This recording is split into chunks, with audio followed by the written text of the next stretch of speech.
Chapter 11:20. Not long after Luo Nan vaguely reported his itinerary, an overseas call came in. It was his former secretary, Yin Luo.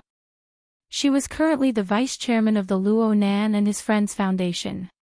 She was in charge of the foundation's daily work. Luo Nan took advantage of this opportunity to leave. "Mister, your itinerary remains the same today." "Yes, I'll be leaving right away." Luo Nan turned around and waved to his family. He went upstairs to change his clothes. Mrs. Luo Shuqin confirmed from behind, "Are you eating at home tonight?" "Yes, yes." Luo Nan responded casually. Yinla spoke at this time, "Mister, are you going by yourself?" Luo Nan returned to his room. He adjusted his clothes as he spoke, "Of course I'm going by myself. It's the most convenient." Yinla had already called him last night.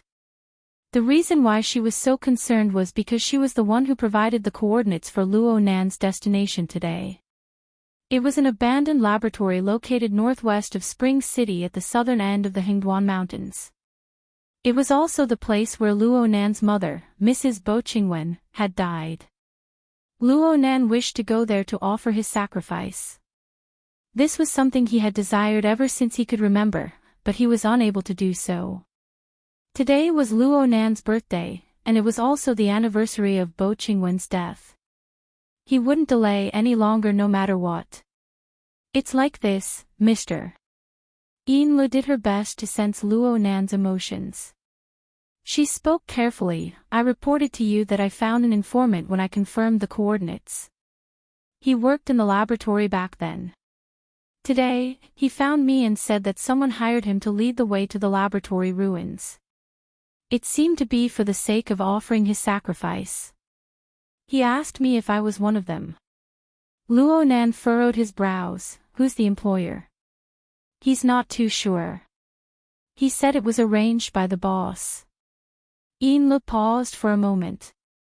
Seeing that Luo Nan didn't immediately ask for details, she explained softly, "It's been half a year since the end of last year until now. Several groups of people have confirmed the location of the laboratory ruins through him. Right now, the pattern has already been set." "I know. It's my problem." Luo Nan had long understood this point. It was nothing more than his radiance during this period of time. People coveted him, wanting to trace back to the source and obtain some benefits. After the series of events with Snake Tongue and Jin Tong, these people didn't dare to come to Xia City. Otherwise, places like the North Bank Gear and the Tree Hole Space would have been sieved several times. They couldn't come to Xia City, so some of them went to the wilderness to search for traces of the Luo family's laboratory. The exposure of the Luo cult and the 70-format laboratory back then might have had a lot to do with Luo Nan. Right now, both sides had Luo Nan's telepathic lock onto them, and there were people searching elsewhere. They searched, and they found this place. Luo Nan laughed and didn't mention it again. He looked at himself in the mirror and went downstairs. He asked Yinlo, "Is there anything else?" Indeed, there were. Yinlo became more careful with her words. "The foundation will send employees to various places and establish offices. Some cities need to submit information, especially the census plan. They can only proceed to the next step after the review." Luo Nan laughed. "Ha City and Shi City are in such a mess. Do you want them?" It just so happened that he was walking to the staircase on the first floor.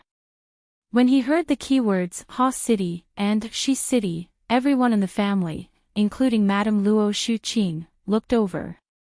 They looked at Luo Nan's side, white on the inside and black on the outside. His clothes were concise and solemn. They were a bit stunned. Luo Nan waved his hand at them and quickly left through the living room. "Their attitude is very firm," Yinlo replied in a low voice. "The voices of support are very loud." This matter involved the operation of the Luo Nan and his Friends Foundation, as well as the direction of the future global census. Luo Nan had already set the tone on this point. If they wanted to do a census, they would start with Ha's city and Shi's city, where the contradictions were the sharpest and the most chaotic. It seemed like the contradictions were sharp, but it was actually easier to fish in troubled waters. They could even blur the focus when necessary. But to do all this, they needed the full support of the city administrators. Of course, the most important ones were Apollon and Bad Guru. Putting the latter aside, no matter how difficult it was to deal with Apollon, he had the eye of the secret contract to mediate in the middle. There shouldn't be any major problems. But Luo Nan had communicated with Blood Demon last time. He had to pay attention to the subtle relationship between Apollon, the Apocalypse Laboratory, and Li Wei. But before Luo Nan could pay attention, a demonic moth appeared on the other side. The census plan and a series of information could be coarse or fine. The audit could be lenient or strict. This was a common method used by the administration to control people. They didn't need to control people. They could grasp the progress through the plan and understand the substantial progress of the global census. If Ha's city and Shi's city were like this, then the 86 cities would follow suit. The Foundation wouldn't need to do any work in the future. Luo Nan wasn't angry when he encountered this matter.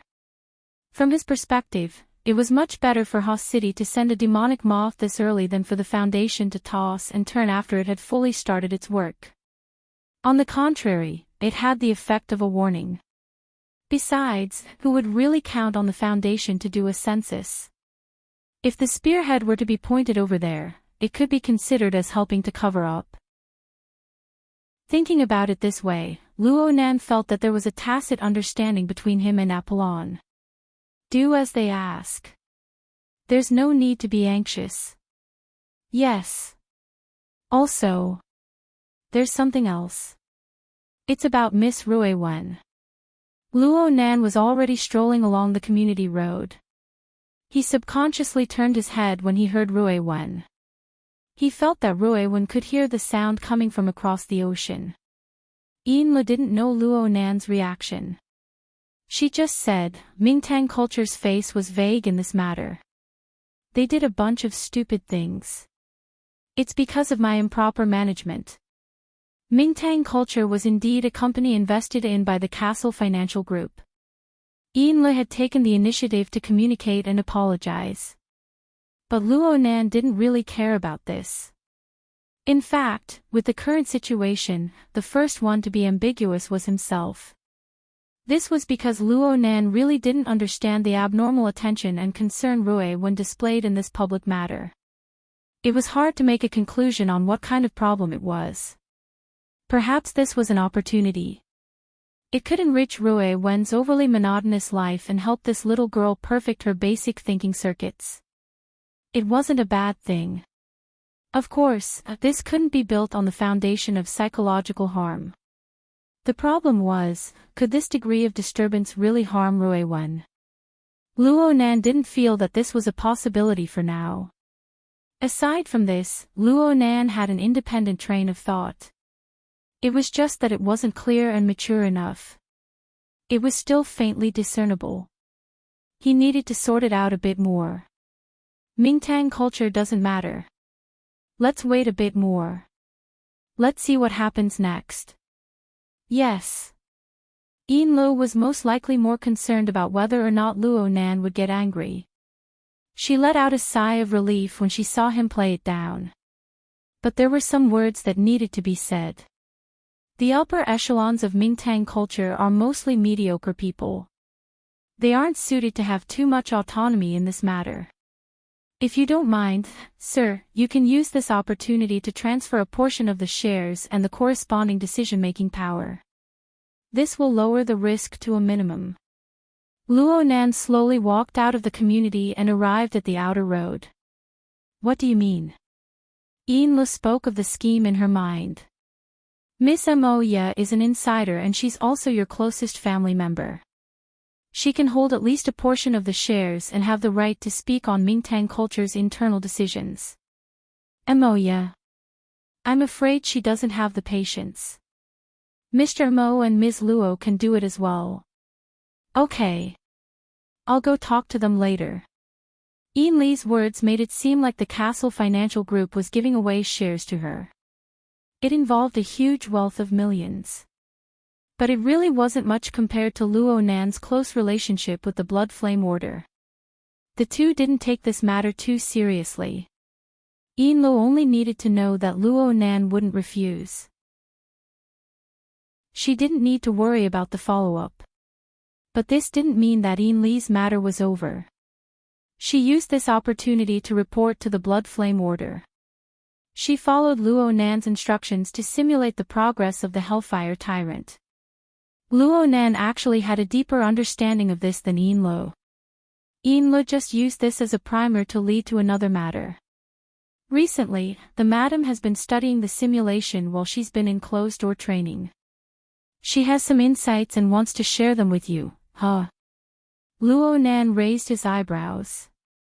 Ian Lo, who was tens of thousands of kilometers away, couldn't follow up with this one sound. This made Luo Nan understand that Ian Lo knew that her words were taboo. Ultimately, the connection between Luo Nan and Madame Halder was deeper than Ian Lee's. It was just like how Luo Nan's understanding of the structure of the Blood Soul Temple in the Abyss District was deeper than everyone in the Blood Flame Order put together. She didn't use the direct route but instead used Ian Lo to deliver the message. She deliberately drifted around. What was she planning? Luo Nan didn't quite understand. He didn't understand and Ian Lo didn't understand either. She only had some guesses. And the more she guessed, the more guilty she felt. So she became more and more cautious around Luo Nan. Most of the things she said before were probably because she sensed Luo Nan's mood. She was afraid that she would bump into the muzzle of a gun. Luo Nan really didn't care about these little thoughts. She was actually willing to speak up for her old master. This courage was quite commendable. Ha! Was there a difference between the old and the new? Luo Nan felt a bit amused by his own subtle thoughts. He was already walking on the street right now, far away from the residential community. It was a weekend morning, and the flow of people was much less than usual. The streets were empty, but he felt the sea breeze, slowly dispelling the dry air of early summer. Continue speaking. Ian Lee's voice grew weaker and weaker. Sir, the madam's meaning is that you just so happen to be going to Spring City. Yes, Spring City. Luo Nan turned his head and looked at the silhouette of the rising sun behind the scale-like clouds behind the tall buildings.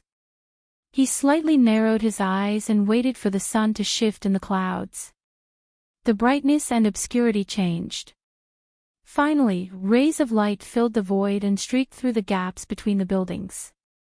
They shone on his body, and his skeleton suddenly turned transparent. He disappeared without a trace in the blind spots of pedestrians and surveillance cameras. But in the next second, all the electrical equipment in the surrounding 100-meter diameter area suddenly short-circuited. The streets soon turned into a chaotic mess. Luo Nan felt a bit of what he had created, but he had no way to do it for the time being. He lifted his hand and moved his fleshly body. The distance was quite far, and he didn't have the anchor point of the horned demon last time. It was hard to avoid a bit of power leaking out. The smoke and fire were a bit heavy, and it was hard to avoid President Ouyang's reprimand. Luo Nan just turned his head again. He used the position and height of the sun to confirm his current location in the cracked, deathly stillness of the wasteland. At the same time, he spoke to Ian Lo, who had just reconnected with the communication. It's a bit remote. I'll go look for her when I'm done. Chapter 11:21. Luo Nan hung up, and his gaze shifted from the sun to the vast and sparse cloud layer. He continued to ponder. How did it deviate? It was quite far off. The distance between him and his destination was nearly 300 kilometers. Right now, he was a bit closer to the satellite city outside of Spring City.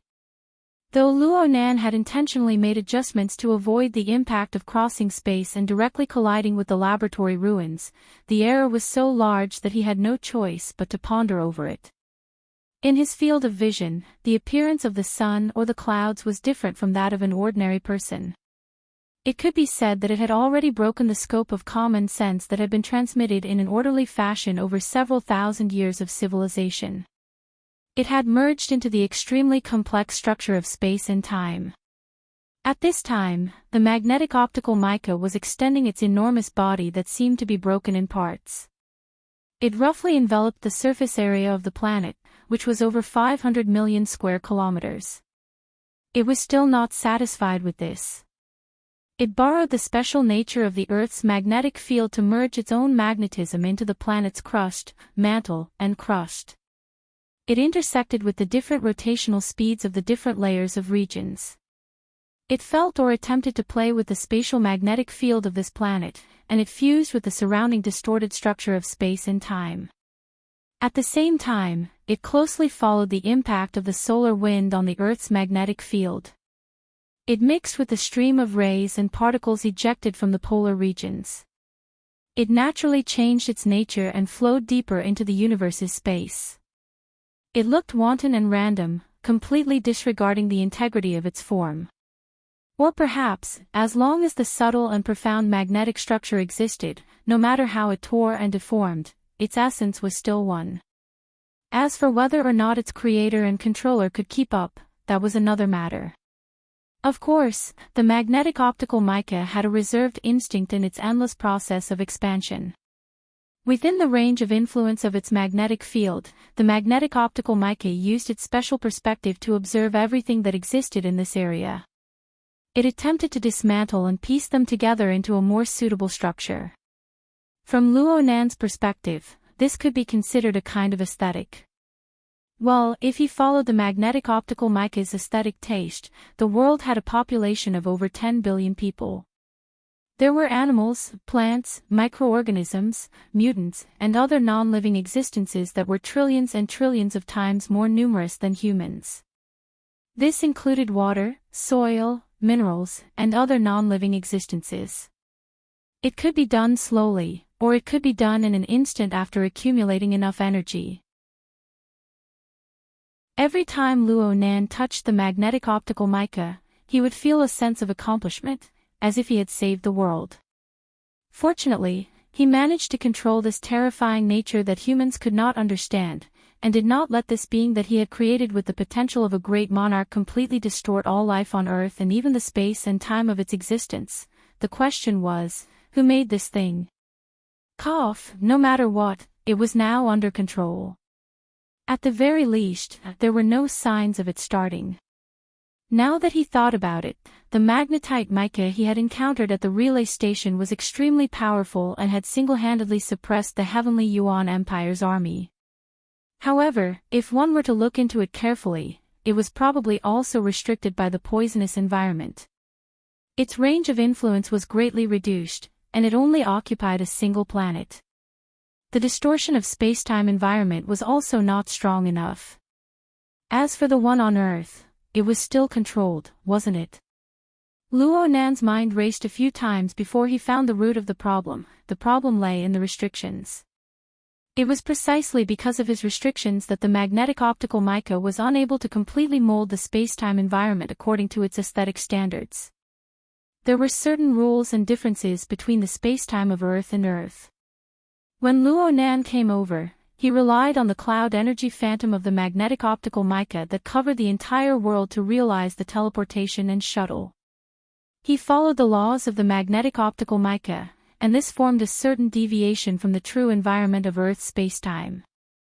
Luo Nan's recent experiments had all been conducted in the vicinity of Xia City. Even if there was a deviation, it wouldn't be too obvious. The only time he had done a long-distance teleportation, he had anchored the remains of the Horn Demon. It didn't have any value as a reference. Sure enough, there was no such thing as a perfect success in the first experiment. It was easy to improve after knowing the problem. Luo Nan already had a plan in mind. If he wanted to borrow the magnetic optical mica's fast tunnel and eliminate the error inside, he would either have to release the nature of the magnetic optical mica and let the Earth's spacetime it covered distort into the way it wished to. Or he would have to perform a correction calculation between the magnetic optical mica and the local spacetime. This could be solved with a configuration design. Luo Nan obviously chose the latter.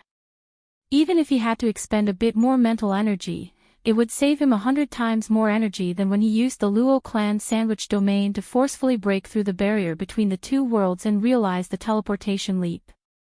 Then again, sometimes the stupidest method was the most correct method. If he wanted to go a step further in his understanding of spacetime configuration, he could refer to the experience of a senior sovereign rank fantasy breed like the magnetic optical mica, but it wasn't appropriate to borrow it too often. It was better to balance things out. Luo Nan pondered and reflected in the wilderness for a bit. In the end, he still had to go do proper business. The wilderness wasn't like the main roads of Xia City. As long as he left the metropolitan area, there would be countless dangers and troubles. In the end, he was near the outskirts of the city. The military had turned from defense to offense in recent years, slaughtering and driving away the extremely dangerous mutants in the surroundings. Even if there were 2 or 3 mutants that escaped the net, Luo Nan would be instantly warped by the magnetic optical mica from a distance of 10 kilometers away. They would be turned into mincemeat. Unfortunately, it wasn't enough to make a useful toy. Luo Nan didn't care about anything else.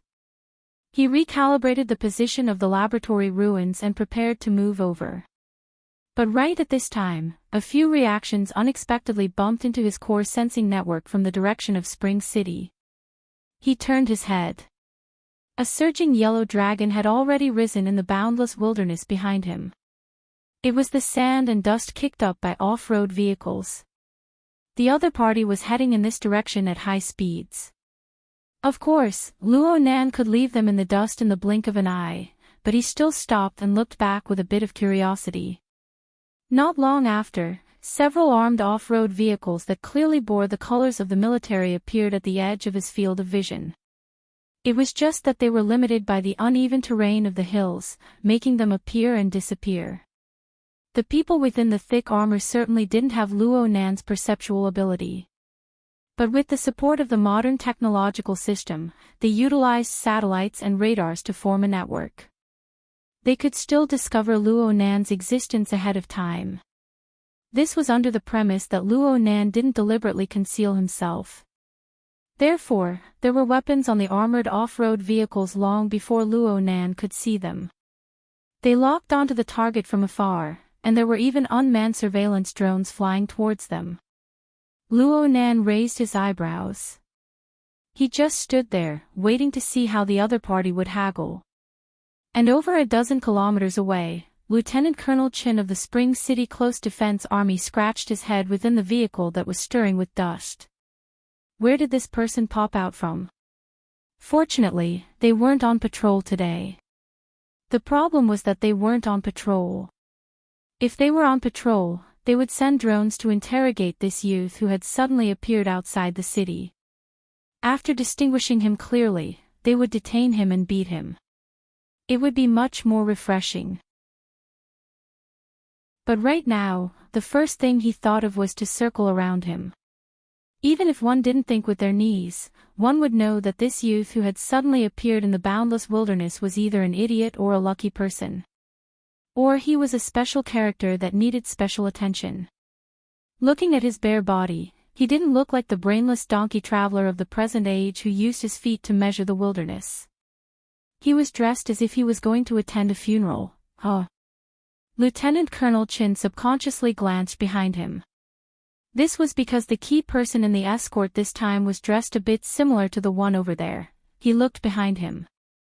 The old man he was paying attention to was frowning and closing his eyes. He was doing his best to fight against his motion sickness. And the guide that he had specially hired was sitting there in a very restrained manner. On the other hand, the valiant and beautiful female graduate student was leisurely fiddling with the projection. Yes, this person had quite a high level of authority. As long as she didn't randomly take pictures, she could do whatever she wanted. Lieutenant Colonel Chin was still bickering when someone said in his ear, "This person looks familiar." Captain Cho.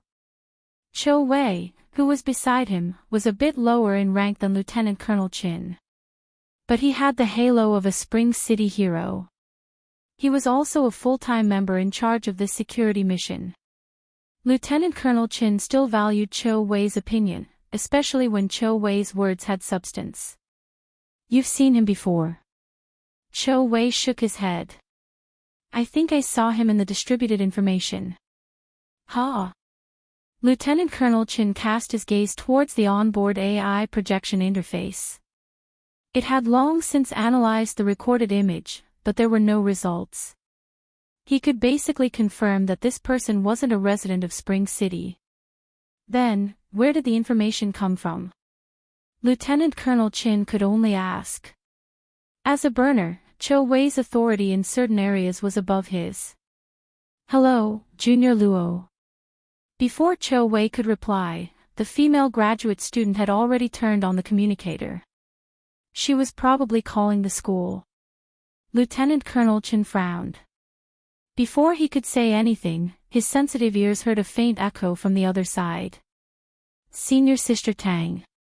I see you." "Ah." The one who was surprised wasn't the other side, but the one in the car. The other side laughed. "I see you too." At this time, on the projected interface of the AI, the teenager waved his hand in the direction of the camera. Very quickly, the other side gave a thumbs up, looking like a poor backpacker asking for a ride. Lieutenant Colonel Chin only felt that it was absurd. At this moment, two people in the car spoke at the same time. "Stop the car."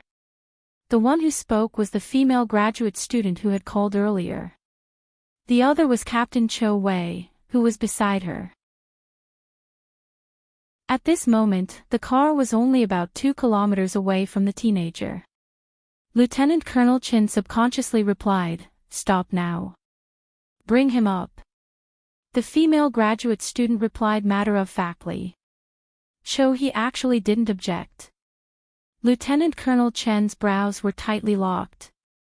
Due to his trust in Cho he, a professional, he still readily agreed. "Stop over there for a moment." 2 minutes later, the armored motorcade stopped. The teenager boarded the car without a trace of politeness. His mouth was quite sweet as he repeatedly said things like, "Sorry for the trouble everyone." As the commander, Lieutenant Colonel Chin actually didn't react. He just stared blankly at the information Cho he had pulled out. At this time, the old man in the back of the car who couldn't withstand the tossing and turning opened his eyes. He just happened to meet the teenager face to face. He was a bit muddle-headed from the motion sickness just now. "Hey, this is... You're Professor Wu." The teenager's attitude was very respectful. He still bowed in the narrow space. "I've often heard Senior Sister Tang and Senior Sister Tian mention you and Professor Pan." The old man in the car was Professor Wu Zunliang. He was older but his mind was first class. He was startled for a moment before he straightened his back. Tian Si. You're... Yes, she's mentioned you many times. Qingwen and Zhongheng's child, Luo Yuandao's grandson, Luo Nan. Luo Nan bowed again. "It's me, Professor Wu." Chapter 11:22. Sure enough, it was Luo Nan. Lieutenant Colonel Chin pulled his gaze away from the information with great difficulty. Even though the content he saw was incomplete due to the issue of authority, the master before him was undoubtedly a huge trouble on the level of a human-shaped killing machine. Last year in Xia City, last month in Ban City, he had caused a great deal of panic. Now he had come to Spring City. Lieutenant Colonel Chin was unwilling to let Luo Nan get on the car. Of course he was unwilling. But this master had even made the gesture of hitching a ride. If Lieutenant Colonel Chen dared to refuse, only the heavens knew whether or not an infrasonic wave would immediately follow. Of course, looking at Lieutenant Colonel Chen's attitude toward Professor Wu Zunliang, the infrasonic wave would most likely have a direction. The target would only be Lieutenant Colonel Chen himself. All sorts of thoughts rose and fell in Lieutenant Colonel Chen's mind. He madly added scenes for himself, but in the end, it was only a method to reduce the pressure. As a qualified military personnel, he promptly sent the news of Luo Nan's appearance in Spring City to the higher command nodes, giving those truly powerful people headaches. But then again, Luo Nan was the most worry-free person in the car just from the surface. He perfectly displayed the cleverness that a person his age should have in front of a senior like Wu Zunliang. "Oh my God, I called you so many times. Why didn't you come to the house?" "In the end, it was our family's old Pan who took the initiative to find you." Wu Zunliang was an old man who was full of energy. His voice was loud and clear. Once his emotions rose, there was no room for others to speak. Plus, he was good at making decisions for others. He pulled Luo Nan to sit beside him and spoke over and over again. "You're going to offer sacrifices, right? Who are you coming with? By yourself? This is too dangerous. Let's go together. Let's go together." What else could Luo Nan say aside from nodding? Even in Acumen College, Professor Wu Zunliang was famous for his temper and nagging. He was like this with people he hated, and he was like this with people he liked. A dozen seconds later, Luo Nan couldn't take it anymore. His gaze turned to Tang Yi, who was also peony. Tang Yi intentionally used the brim of her hat to block his line of sight. Luo Nan was helpless. He could only save himself. He took the initiative to pull Wu Zunliang into a new topic. "Didn't your research come to an end? Did you come to Spring City to take it a step further? Hey, you pay attention to this field as well. Did you listen to the report at the academy? I was out of town at the time, but it's true that I've been paying attention all this time. Senior Sister Tang has provided me with quite a bit of information." Luo Nan quickly dragged Tang Yi into the water. "Senior Sister never mentioned this to you." "Thanks to her care, I have a laboratory in the Mystic Arts Research Society under her rule, which is at North Shore Gear." Wu Zunliang wasn't an old pedant with a one-track mind. His emotions had just gotten to the top of his head, but now his thoughts spun a few more times. He recalled the relevant information his wife had mentioned, as well as a few rumors within the circle. He used his old eyes that weren't dizzy to size up Luo Nan a few more times. "You're so young. You're only 16, and you're already taking over old Luo's job." 17. Luo Nan corrected him seriously. "Looking at your face and listening to your croaky voice, I'd believe it even if you cut off 3 or 5 years. As for your height, there's still room for improvement."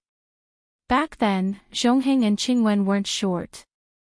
Wu Zunliang saw that Luo Nan was about to stray thousands of miles from the main topic, but he used his rich experience to pull the topic back. "I heard from old Pan that you're more interested in Qingwen's original path. You seem to have quite some achievements. You rely on your own ability to make a living. You're young, but you're amazing." Luo Nan laughed. "You flatter me." "There's no need to flatter me. I still have more to say. We men aren't strangers. There are some things I'm not afraid to say to you. From the looks of it, this project is quite imaginative. It can incite people even more. In comparison, the evidence is a bit weaker. It's fine for a young man to be interested. You don't have to worry about putting your energy into it. But you need to make thorough preparations. Don't have thoughts of accomplishing everything in one go." Tang Yi lowered her head, pulling the brim of her hat even lower. Luo Nan blinked. "Then you came over this time for the sake of enriching evidence." "I'm here to fan the flames for the investor. I want to see if I can stir up a few sparks." Wu Zunliang really didn't avoid it at all. You have to do a few things to spend other people's money. It's still a bit early for you to learn these things. Luo Nan laughed again. Wu Zunliang couldn't really lead a child astray, so he changed the topic. Oh right. Let me introduce you. This is Dr. Wang Xiu. He once worked with Qingwen in the laboratory. This time, I'm asking him to take us to the laboratory ruins. He was referring to the tightest person in the car. Luo Nan turned his gaze and bowed slightly to the balding middle-aged man. Hello, Dr. Wang. Ah, hello. Wang Xiu looked like a pure researcher. He wasn't very good at socializing. He needed Wu Zunliang to liven up the atmosphere. Wang Xiu, you should have met Luo Nan before. He stayed in the wilderness for nearly 3 years when he was young. I've met him before. In the health pod. Wang Xiu instinctively felt that something was wrong when he spoke to this point. He hurriedly shut his mouth, but he didn't know how to continue. He was stuck there. Luo Nan was a bit startled, but a smile soon formed on the corner of his mouth. I've heard my aunt talk about this before. It's just that it's been passed down a few times. I don't know the details anymore. I can only guess blindly by myself. Is the health pod still there? It was still there when we left. Wang Xiu was shrouded by Luo Nan's gaze. He inexplicably felt a bit breathless. His words were a mess. Then there was an earthquake. I don't know what happened. Earthquake. Luo Nan's consciousness was a bit erratic. Lieutenant Colonel Chen adjusted his state of mind at this time. He took the initiative to talk. In '94, a group of volcanoes in the southwest suddenly erupted, causing an earthquake in the surroundings of Spring City. The laboratory was abandoned for many years. It wasn't maintained, so it was unfortunately destroyed. But there wasn't any subsequent excavations. It's basically still in a natural state. Luo Nan nodded towards Lieutenant Colonel Chen. Actually, he had already learned of the relevant information before coming here. The source of the information was none other than Dr. Wang Xiu, who was in the car. Luo Nan's mind wandered just now because he thought of the source of the destruction of the laboratory ruins. It was a headless case of the inner world, the disappearance of the extraordinary Jin Buhuan. Under the relatively restricted environment of space and time, 2 or more matters that were originally completely unrelated would have a high probability of being related. And the more information a person grasped, the higher their position, and the wider their field of view, the more frequent this sort of coincidence or interaction would be in their eyes. The current Luo Nan was probably one of the most qualified people on Earth to speak such words. He didn't need to share his feelings in this kind of environment. He just smiled at Wang Xiu. You really did the right thing in finding Dr. Wang. I heard from Yinlu this morning that you contacted her and asked if everyone was in the same group. At the time, I thought that I had other arrangements, so I didn't come together. But I never thought that it would be such a coincidence that the high and the low would converge. It's nothing. It's nothing. Dr. Wang Xiu wasn't an idiot. He had already said this, so how could he not know Luo Nan's identity? It was just that there was a bit of a psychological barrier when it came to connecting the rich and overbearing financial backer, the boss of the woman with the extraordinary way of talking, with this 16 or 17-year-old youth before him. He was a bit dazed for a time. Wu Zunliang introduced Lieutenant Colonel Chen to Luo Nan, saying that Luo Nan had settled down at the supply base that Lieutenant Colonel Chen was in charge of last year. Everyone had a pleasant cooperation and so on. Luo Nan didn't say anything to this person. He was just polite. However, Luo Nan's attitude towards Cho Wei, the head of security responsible for Wu Zunliang's group, was a bit different. You must be Captain Cho. I've heard a lot about you. Senior Sister Tang just so happened to be in Spring City at the end of last year. She even specially introduced your deeds. Sister Yuan also mentioned you. She said that you are firm and unyielding. If you weren't like this, then you wouldn't have such deeds. It seems that you and Tian Bang are in the same batch. You flatter me. Cho Wei had experienced many trials and tribulations during this period of time. He had already trained the ability to remain unfazed by praise and humiliation. His response towards Luo Nan's praise was indifferent. Of course, part of this was because he was the same as Lieutenant Colonel Chin. He didn't know how to interact with this highly dangerous person in a more appropriate manner. Lieutenant Colonel Chin promptly interjected at this time, "Mr. Luo Nan, did you come to Spring City specifically to visit a grave?" Lieutenant Colonel Chin actually accompanied Luo Nan out of courtesy in the escort team. This was mainly because the Wilderness Laboratory ruins were within the range of his supply base.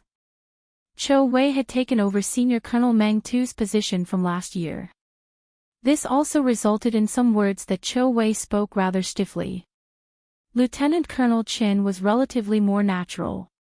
Unfortunately, Lieutenant Colonel Chen's slick mind wasn't within the scope of Luo Nan's consideration. He shook his head, "I can't say. It's just a thought." Luo Nan's response was more or less unexpected. Lieutenant Colonel Chen choked for a moment. Tang Yi's gaze turned to Dr. Wang at this time. Dr. Wang was a bit startled. Fortunately, he reacted and took the initiative to explain, "Dr. Bu wasn't buried here. The environment of the wilderness back then was much worse than it is now.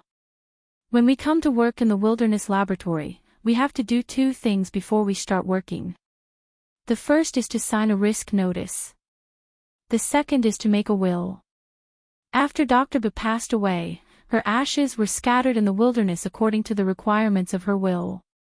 There was nothing we could do about it. Wu Zunliang had a wealth of experience working in the wilderness. He patted Luo Nan's hand and sighed, "There's no such thing as a calm burial in the wilderness. There's no space for a peaceful burial. The best ending for an unfortunate death here is to leave behind a handful of ashes." Qingwen was a bit more free and easy than others. Wang Xiulian nodded. "Actually, we advised him to bring the ashes back to the city, but Dr. Luo still followed the will. At that time, he drove to the plateau alone. I heard that he threw it near a frontline laboratory." Luo Nan's gaze cut over, and Dr. Wang subconsciously shut his mouth. He didn't know if he said something wrong or not. Wu Zunliang did not pay attention to these details. He continued to muse, "All these years, my old Pan has been brooding over this. He doesn't even know where Qingwen is buried.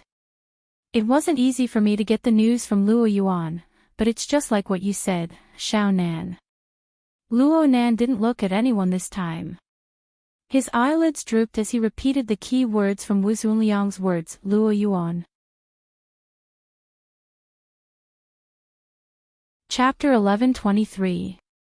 Wu Zunliang went, "Oh, it's that young fellow who came from the same orphanage as Qingwen.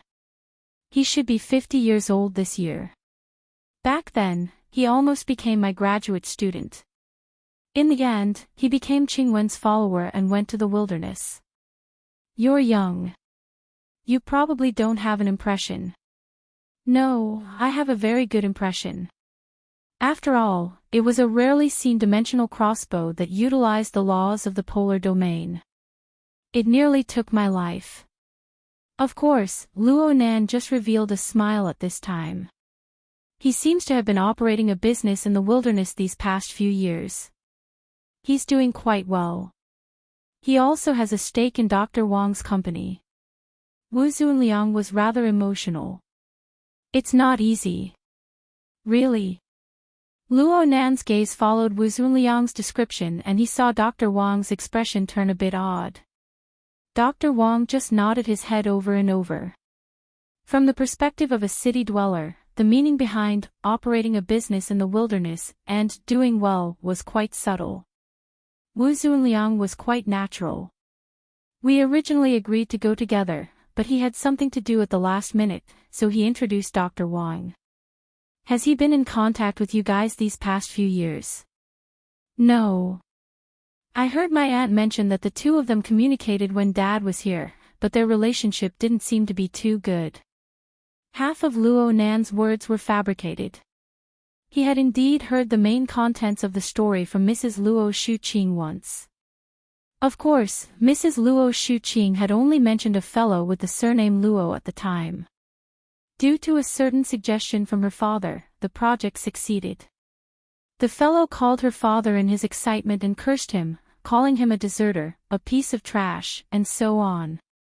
Luo Nan had some suspicions about who it was, but he didn't know for sure. But from the contents relayed by his aunt, it should be someone active in the wilderness, someone who once worked together with his father.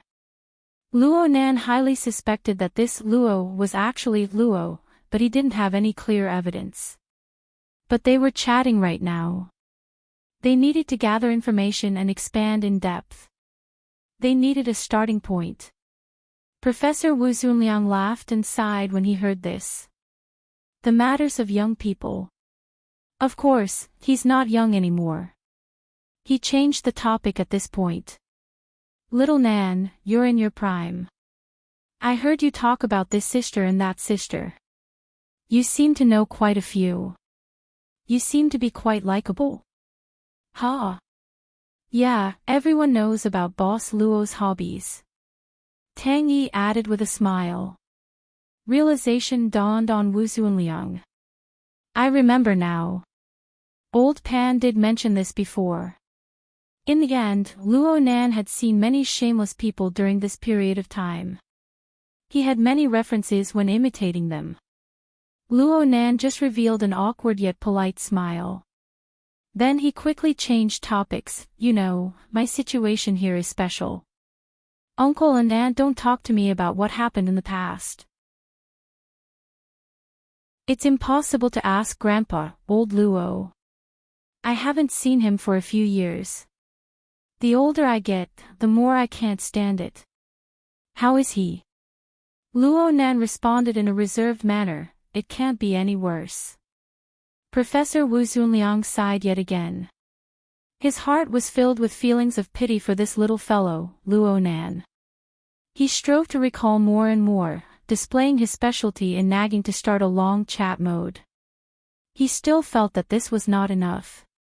He even took the initiative to start a video call with Professor Pan Wen. First, he dragged Luo Nan over to appear on camera together. He showed off today's wondrous travel experience. As expected, he stirred up the emotions of Professor Pan Wen. Then he dragged his wife over to talk about the past. That's where the convoy is. They quickly advanced toward the laboratory ruins in this atmosphere.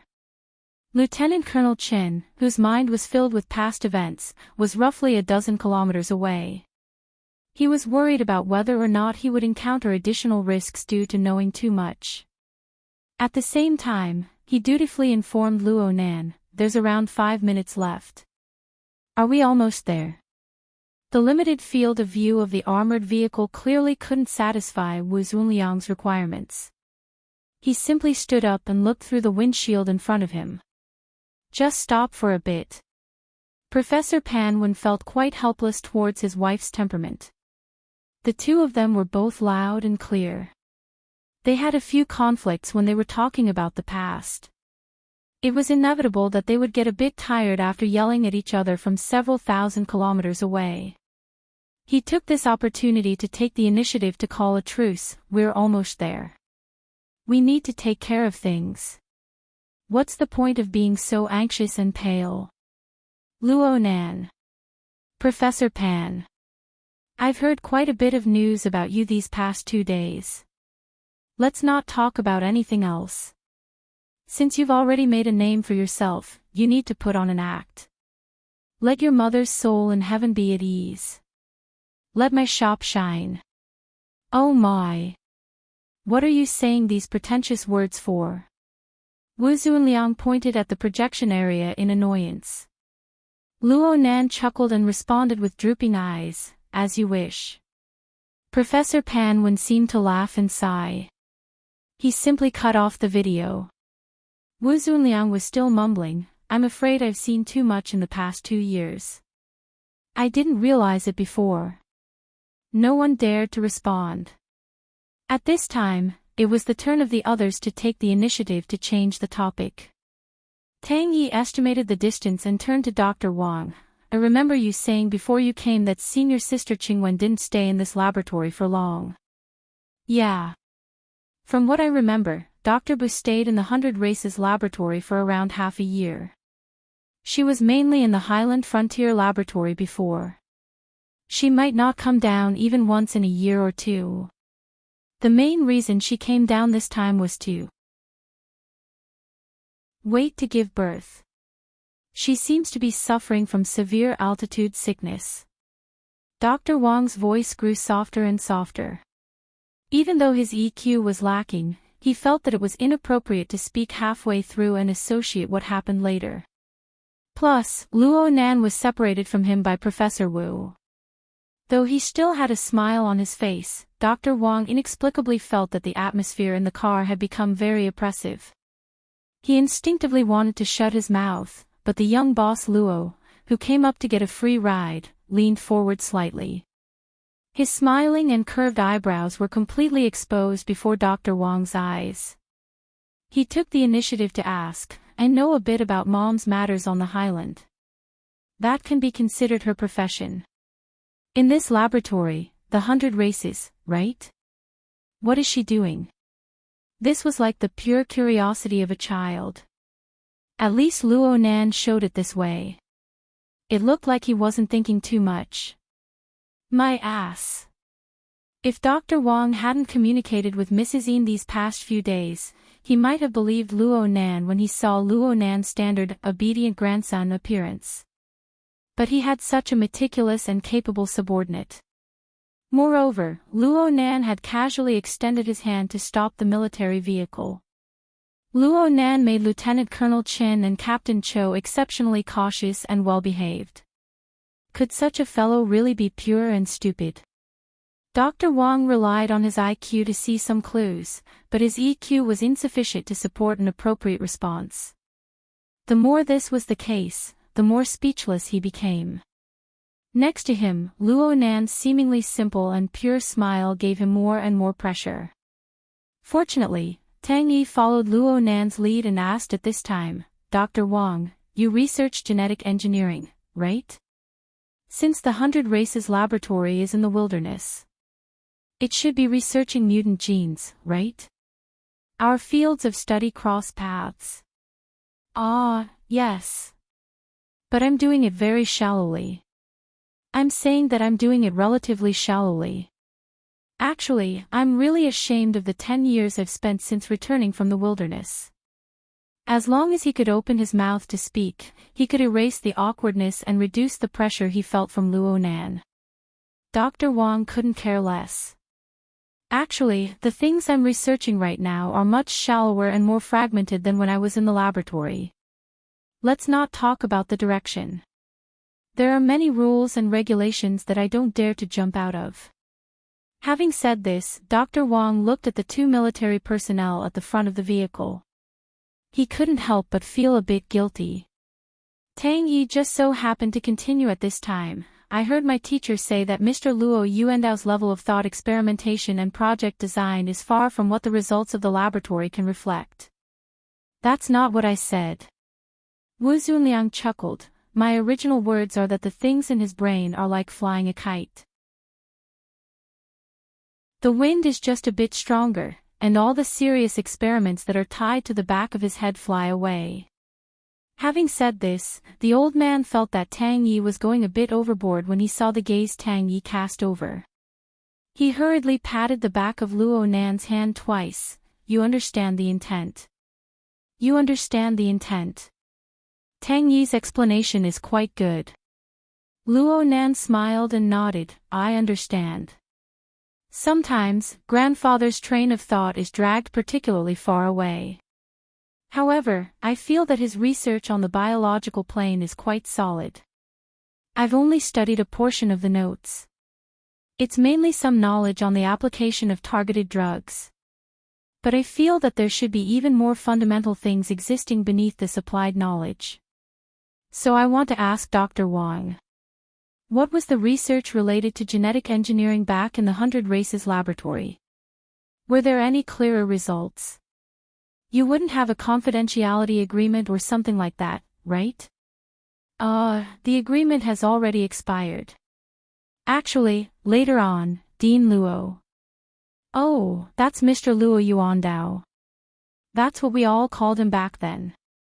When Dean Luo was investigated, the relevant agreement became invalid. So you're saying that a lot of the results have already leaked out? You can say that. Dr. Wang's forehead unconsciously beaded with sweat. He didn't know why the topic had suddenly changed to such a sensitive and serious direction. He still wanted to salvage the situation. At this time, talking about the details of Bo Qingwen back then didn't seem that hard to accept. There were indeed many topics in the laboratory back then, including the controversial formatting theory. But I didn't come into contact with these things back then, and I didn't really understand them. From what I know, Dr. Bo was mainly recuperating back then. He didn't take on any specific tasks. From what I remember, helping little Wu design a special petri dish is one of them. Little Wu. Wu Jun. Wu Zunliang interrupted. I haven't seen Wu Jun in 6 or 7 years. Luo Nan blinked his eyes, and Wu Jun's surname is also Wu. She's your. You can say she's related. After all, you can't write 2 Wus in one stroke. Hey, do you remember things from your childhood? Or did I just say? No. I met her friends and family in Spring City. Luo Nan was referring to Yan Fun and Polio, whom he met in the U-Hole market in Spring City.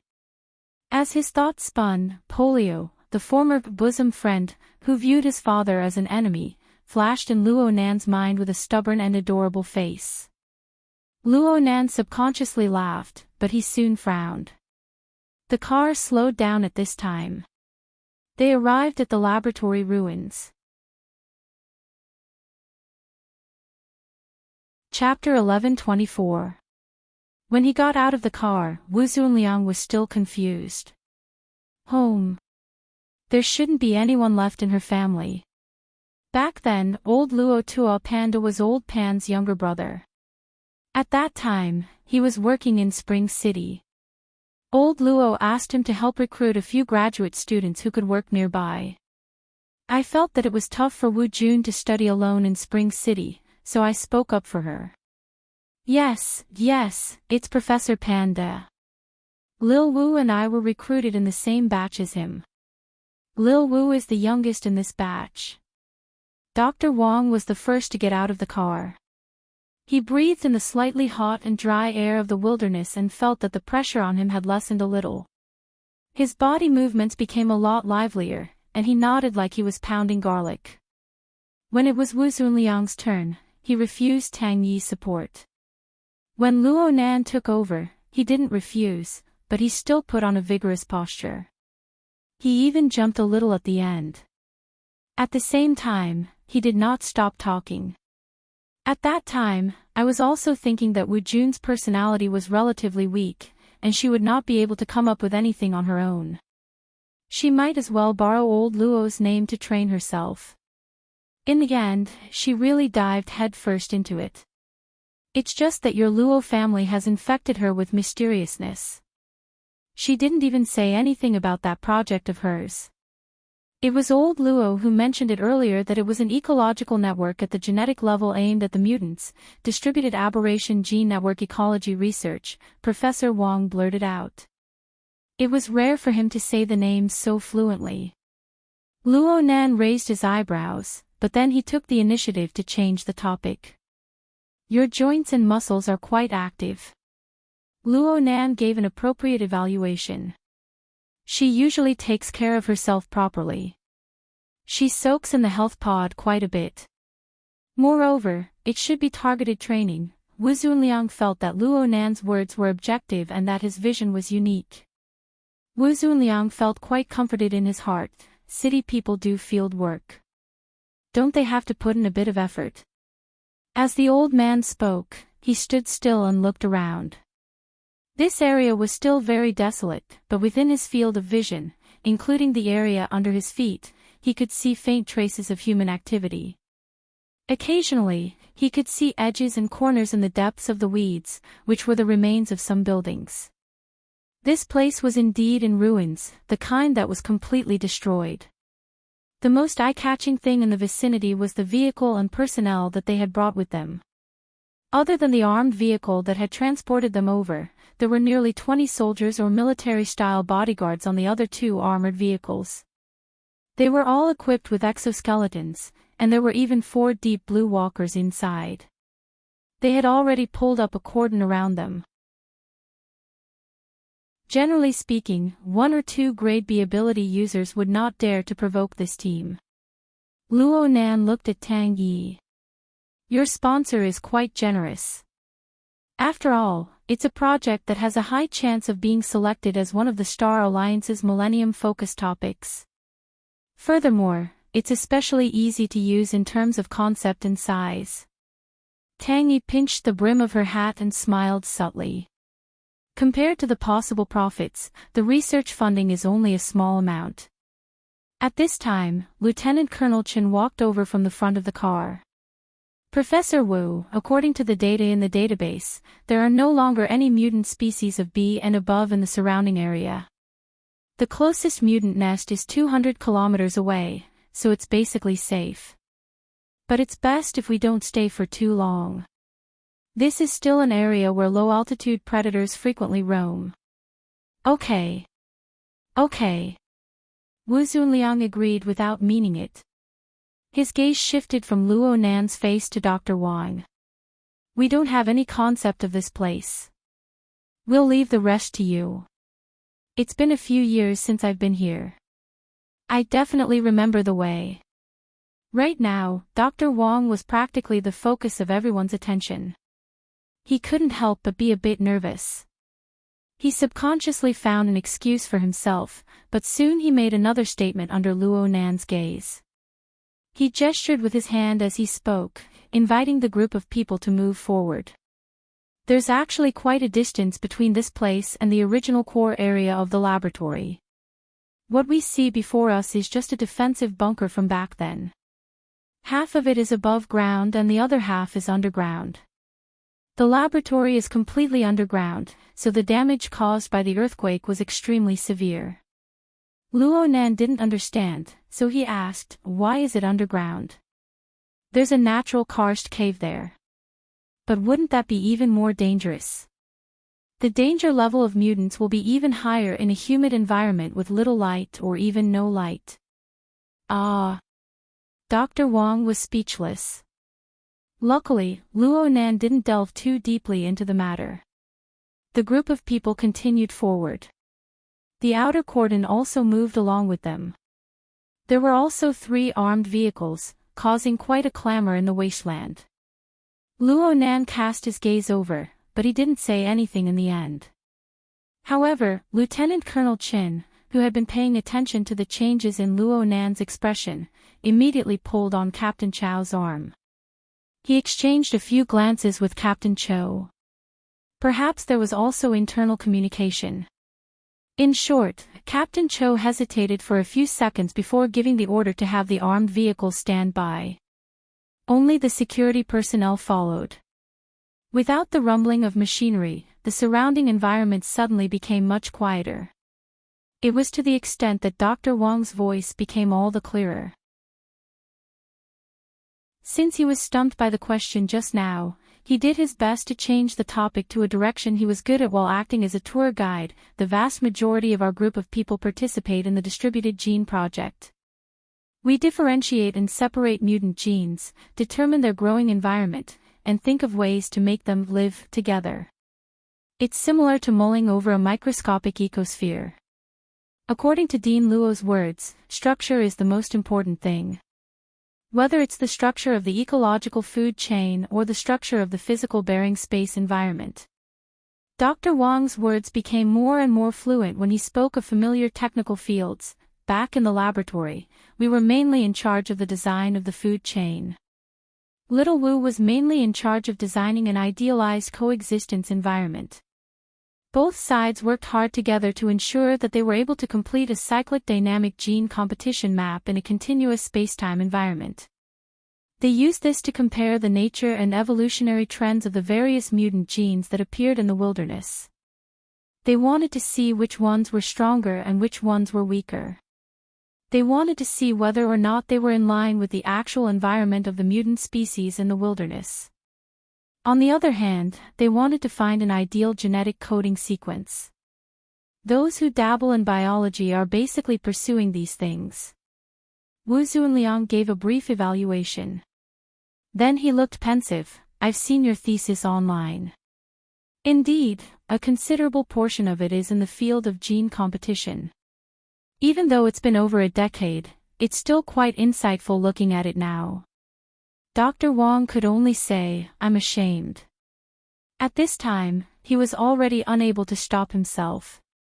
He continued to speak emotionally. For the sake of enriching the gene pool, we've really had many dealings with mutants over the years.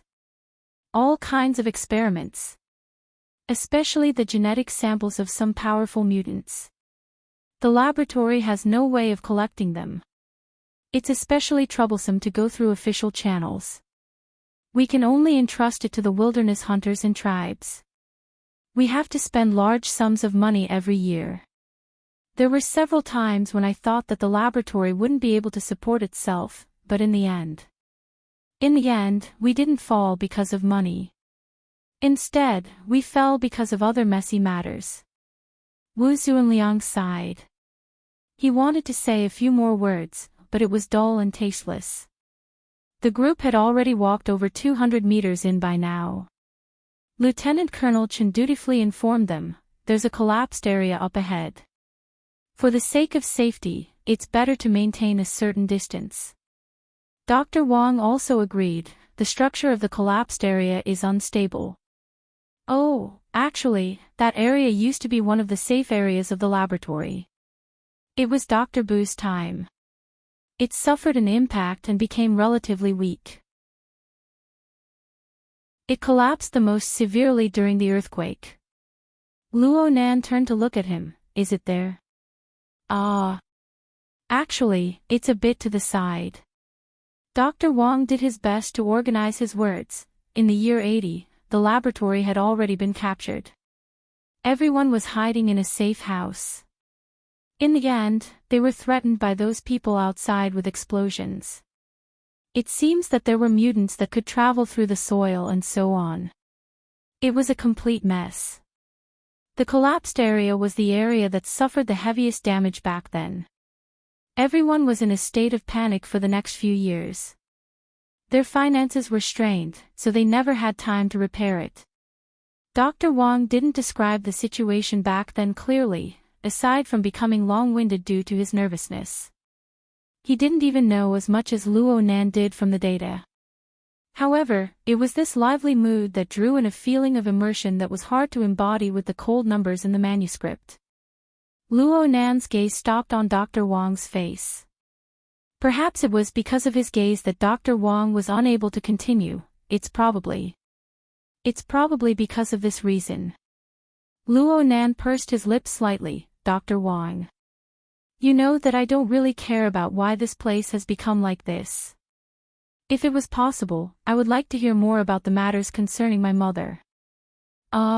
It's like this. Dr. Bo really lived in seclusion back then. The laboratory's environment wasn't too suitable for pregnant women, so we didn't see her often. In fact, if it wasn't for the accident, I heard that Dr. Bo would have been transferred to Spring City to have a miscarriage. Why didn't she go earlier to have a miscarriage? Why did the accident happen? Dr. Wang was stumped. A low and hoarse voice rang out in front of the group of people during this awkward moment.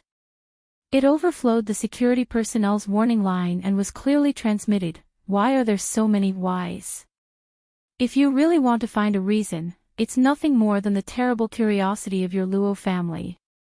It brought out bad luck, trouble, and calamity. It infected her and destroyed her. That's all. The security personnel on the warning line and their equipped exoskeletons, including the 4 deep blue walkers, only responded with an alarm after the voice rang out. The 3 armored vehicles that were lagging behind started up accordingly and came whistling over. However, the person who caused all of this did not make any further moves. Earlier, he had walked up from the entrance of the collapsed area as if he was walking up a staircase. He stood at the edge of the area, wearing the lab coat that was not buttoned up. The corner of his coat was swaying along with the hot and dry air of the wilderness. At first glance, it looked like the staff who stayed behind to welcome the arrival of the guests. Wu Zunliang was immediately blocked by Captain Cho, but the old man's eyes were very sharp, and he had already recognized the identity of the figure. Luo Yuan. Chapter 1125. An unexpected character had appeared so openly in front of the warning line. Moreover, the alarm had only sounded after the other party had spoken. This was undoubtedly a humiliating failure for Captain Cho and the other security personnel. But Captain Cho didn't have the leisure to taste humiliation. He immediately made adjustments. Through the dynamo core implanted in his body, he commanded the security personnel at the front of the warning line to adjust their formation. He formed a link with the other 4 deep blue walkers in the formation to construct a formatted space together. It was also at this moment that Captain Chow's body, which was originally like an ordinary person's, began to bulge. The fine bone fiber structure flipped out of his muscles and soon formed a dense layer, forming a complicated and regular arrangement. There was also a dark blue reflection on the edge, as if it was a fish-scale armor made of steel. In reality, the inner layer of this armor did indeed have a large amount of traces of special strengthening.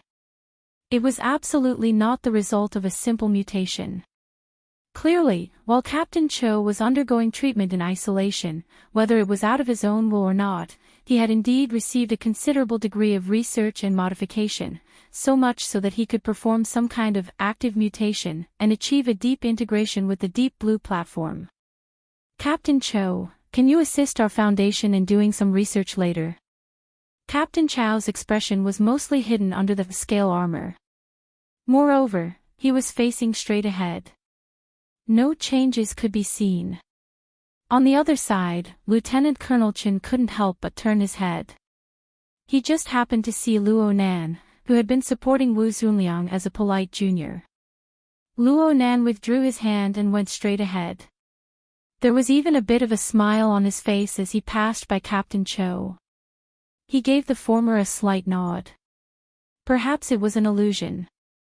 But in any case, from Lieutenant Colonel Chen's point of view, Luo Nan wasn't the least bit surprised by this unexpected situation. Moreover, Captain Cho and Lieutenant Colonel Chen didn't have the right to stop him if he wanted to go forward. Only Wu Zunliang sensed that the atmosphere wasn't right. He raised his voice and shouted, "Luo Nan." It was also at this moment that the 2 names that came out of his mouth looked at each other across the warning line. Compared to Luo Yuan's preemptive show of strength, Luo Nan's observation was more meticulous. Or perhaps it could be said that he was a bit more brazen. He sized up the person in front of him from head to toe, especially the person's obviously old clothes. Several seconds later, Luo Nan spoke with an admiring tone. "It's really amazing to be able to find clothes to cover your body in this environment." Luo Yuan's gaze never left Luo Nan. When he heard Luo Nan's words, his overly thin cheeks twitched slightly. But in the end, he still responded indifferently. "After all, I've stayed here for a long time. It's normal for me to keep some clothes." The people around them were confused, but the 2 didn't seem to have any intention of explaining. Luo Nan turned his head around and nodded at the stupefied Dr. Wang. "It looks like a more suitable explanation has come uninvited." "Ah, this." Dr. Wang did not know whether to respond or not. The muscles on Luo Yuan's cheeks twitched again, and he smiled coldly. "I don't want to say it again. Personal emotions can't be taken seriously. That's the truth. Are you flaunting your preposterous bigotry in front of me? Luo Nan continued to walk forward, easily crossing the line of exoskeleton armor. The distance between him and Luo Yuan grew closer and closer. Today you seem to be very happy to display the image of a frustrated and infatuated person in front of me. This isn't even as refreshing as last year's dimensional crossbow. Is it because I'm not so easy to kill now, so you might as well change your method? Are you preparing to disgust me to death? Luo Yuan's smile seemed to deepen a bit. You should be enduring the disgust and doing some unqualified but necessary things. Is this the rumored sociopath? Well, I'm not surprised. Luo Nan had already arrived at the edge of the caved-in area. The distance between him and Luo Yuan was no more than 3 meters. From his angle, he could already see the bumpy edges of the caved-in cavern wall, as well as the chaos at the bottom. Yes, there was also the remains of the lizard mutant that had just been possessed and transformed by Luo Yuan. Right now, only a few broken scales remained. This was also a clone body produced by Luo Yuan's laboratory. It had to be said that Luo Yuan's technological route was compatible with Luo Yuan's ability. Luo Nan had prepared ahead of time, and the results were almost the same as Luo Nan's spatial shift. Only the heavens knew how many similar chess pieces Luo Yuan had planted over the years. What level had the production capacity of his laboratory reached? If Luo Nan wanted to get rid of Luo Yuan cleanly and efficiently, he would need to find the unchanging behind the myriad of transformations. All of this happened in a flash of thought. Luo Nan and Luo Yuan looked face to face again, and their eyes carried a bit of killing intent. As for Luo Yuan, the thoughts of his kind had not changed at all. It was just that in this place, in this environment, and in this atmosphere, everyone was more restrained. That was all. Luo Nan was now a bit sociopath. The evidence was that he had begun to seriously consider having a chat with Luo Yuan. At the very least, he wanted to collect some first-hand information for future preparations. Mr. Luo Yuan, although I don't really understand this society, I know that when it comes to socializing, you need to be honest on the surface at the very least. You see, regarding the matters of the past, especially the matters related to my mother. So the people of the Luo family are really people who are willing to be scolded. Luo Nan's gaze continued to grow cold, and so did Luo Yuan. And at this time, Tang Yi suddenly spoke from behind the cordon. Her target was Lieutenant Colonel Qin, who was in a highly tense state. Mr. Lieutenant Colonel, you're from Spring City, right? Were you still in school in the 80s? I went to military school. Lieutenant Colonel Qin was a qualified sociopath. He quickly reacted after receiving Tang Yi's signal. He successfully organized his words. I was already in military school in the 80s. It was no different from entering the army. So, you have an understanding of the wilderness back then? Yes. I didn't just attend classes. I also had patrol missions. Lieutenant Colonel Qin slowly got on the right track. He began to take the initiative to speak. It was much more chaotic than it is now. Not only were the mutants wreaking havoc, but there were also roaming bandit squads composed of vagrants. For a convoy like ours, we basically killed our way through 100 kilometers. Tang Yi entered the role of a supporting character. It's understandable. I just calculated. The distance between the 100 Races laboratory and the nearest supply base is approximately 200 kilometers. It's more than that. The one we passed through was newly built in the year 93. The original base was 180 kilometers further back. It was very easy for mutants or vagrant bandits to cut off the road with such a distance back then. Lieutenant Colonel Qin thought of Luo Nan's previous question and was the first to come to a sudden realization. Also, the 80s were affected by several Type A mutants. The first half of the year was the bleeding season around Spring City. It was even more dangerous. Generally speaking, regular and necessary trips into the wilderness would have to wait until the second half of the year. This situation was only alleviated after the all-out counterattack in recent years and the elimination of the key sources of danger. The so-called bleeding season was similar to the rushing tide in coastal cities. They were both names for large-scale riots by the mutants in the wilderness. This explained why Bo Qingwen was clearly pregnant at the time. Why was she still in the wilderness? Of course, looking at it from another angle, the pregnancy was inappropriate.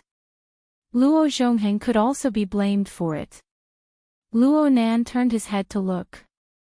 His gaze passed through the array of exoskeleton armors and saw Tang Yi, the tallest of them all. Regardless of whether or not Tang Yi could see him, Luo Nan still smiled subconsciously. It was unknown what encouraged Dr. Wang at this time. He spoke in a weak voice, speaking of the bleeding season. I seem to remember a bit. Tang Yi continued to cooperate with him. Is it related to the bleeding season? It's the surrounding tribes. Dr. Wang did his best to recall. Back then, the laboratory was able to stand over there. A good portion of it was because we got along well with the vagrant tribes next to us. Sometimes bandits would surround us, and everyone would help each other out. But the bleeding season that year was especially long. The tribes that had a good relationship with us were all hurt. Some of them were even forced to migrate to the northwest to avoid the agitated volcanic areas. Especially when the weather turned hot, which was in June, the laboratory received a lot of injured people. They were all from tribes that we were familiar with. Then, something happened a few days later. Luo Nan's extraordinary perception wasn't affected by the distance of a dozen meters. He could hear Dr. Wang's voice no matter how weak it was. As the information entered his mind, many fuzzy details gradually became clear. Suddenly, he thought of something and raised his voice to ask Dr. Wang, when the accident happened back then, this is the person next to me. Is he there? Luo Yuan's gaze pierced over, but Luo Nan completely ignored him. The person on the warning line stammered a few times before finally responding vaguely, he shouldn't be there. Only then did Luo Nan return Luo Yuan's gaze. Then why are you acting like he was there? Luo Yuan was silent for 2 seconds. Then he suddenly laughed. Yeah. I wasn't there. That damned old man of yours wasn't there. Luo Yuan Dao wasn't there either. All of us weren't there. So, Qingwen was all by herself. She was all alone there. His voice was still calm, but his arms suddenly swung out.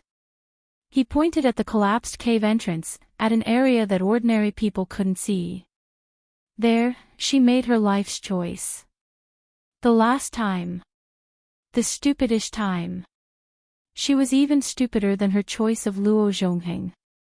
She only chose a lump of flesh. Before she closes her eyes, that thing has no meaning. The sound wave quickly dissipated above the ruins. Some of it crashed into the collapsed cave entrance, causing a weak echo. Luo Nan didn't retort. He stood at the edge of the cave entrance. He could vaguely feel the almost non-existent slight vibration beneath his feet. Soul strength, which was more remarkable, covered an even larger area. It captured even more details. It far surpassed the domain that the basic 5 senses of a human could reach. But Luo Nan still felt that there was a layer of separation here. Since he came from flesh and blood, then he returned with flesh and blood was the correct principle. Luo Nan gazed at the fuzzy and chaotic cave bottom. A second passed before he spoke softly, take me there to take a look. I'll have to trouble you. Please.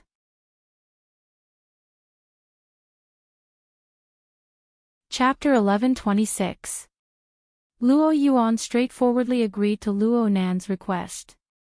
It was so straightforward that Luo Nan suspected that Luo Yuan had come for this very reason. In comparison, Persuading Professor Wu Zunliang to obediently stay outside the collapsed area took a bit more effort. The old professor wasn't stupid.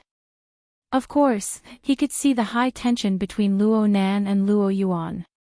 He was afraid that the two would go down and start a fight, causing trouble. Luo Yuan wanted to go down the well. Lieutenant Colonel Qin and Captain Cho tried to persuade him. In the end, Luo Nan walked back and comforted him. "Professor, don't worry. I won't do anything today." Tang Yi rolled her eyes at Luo Nan.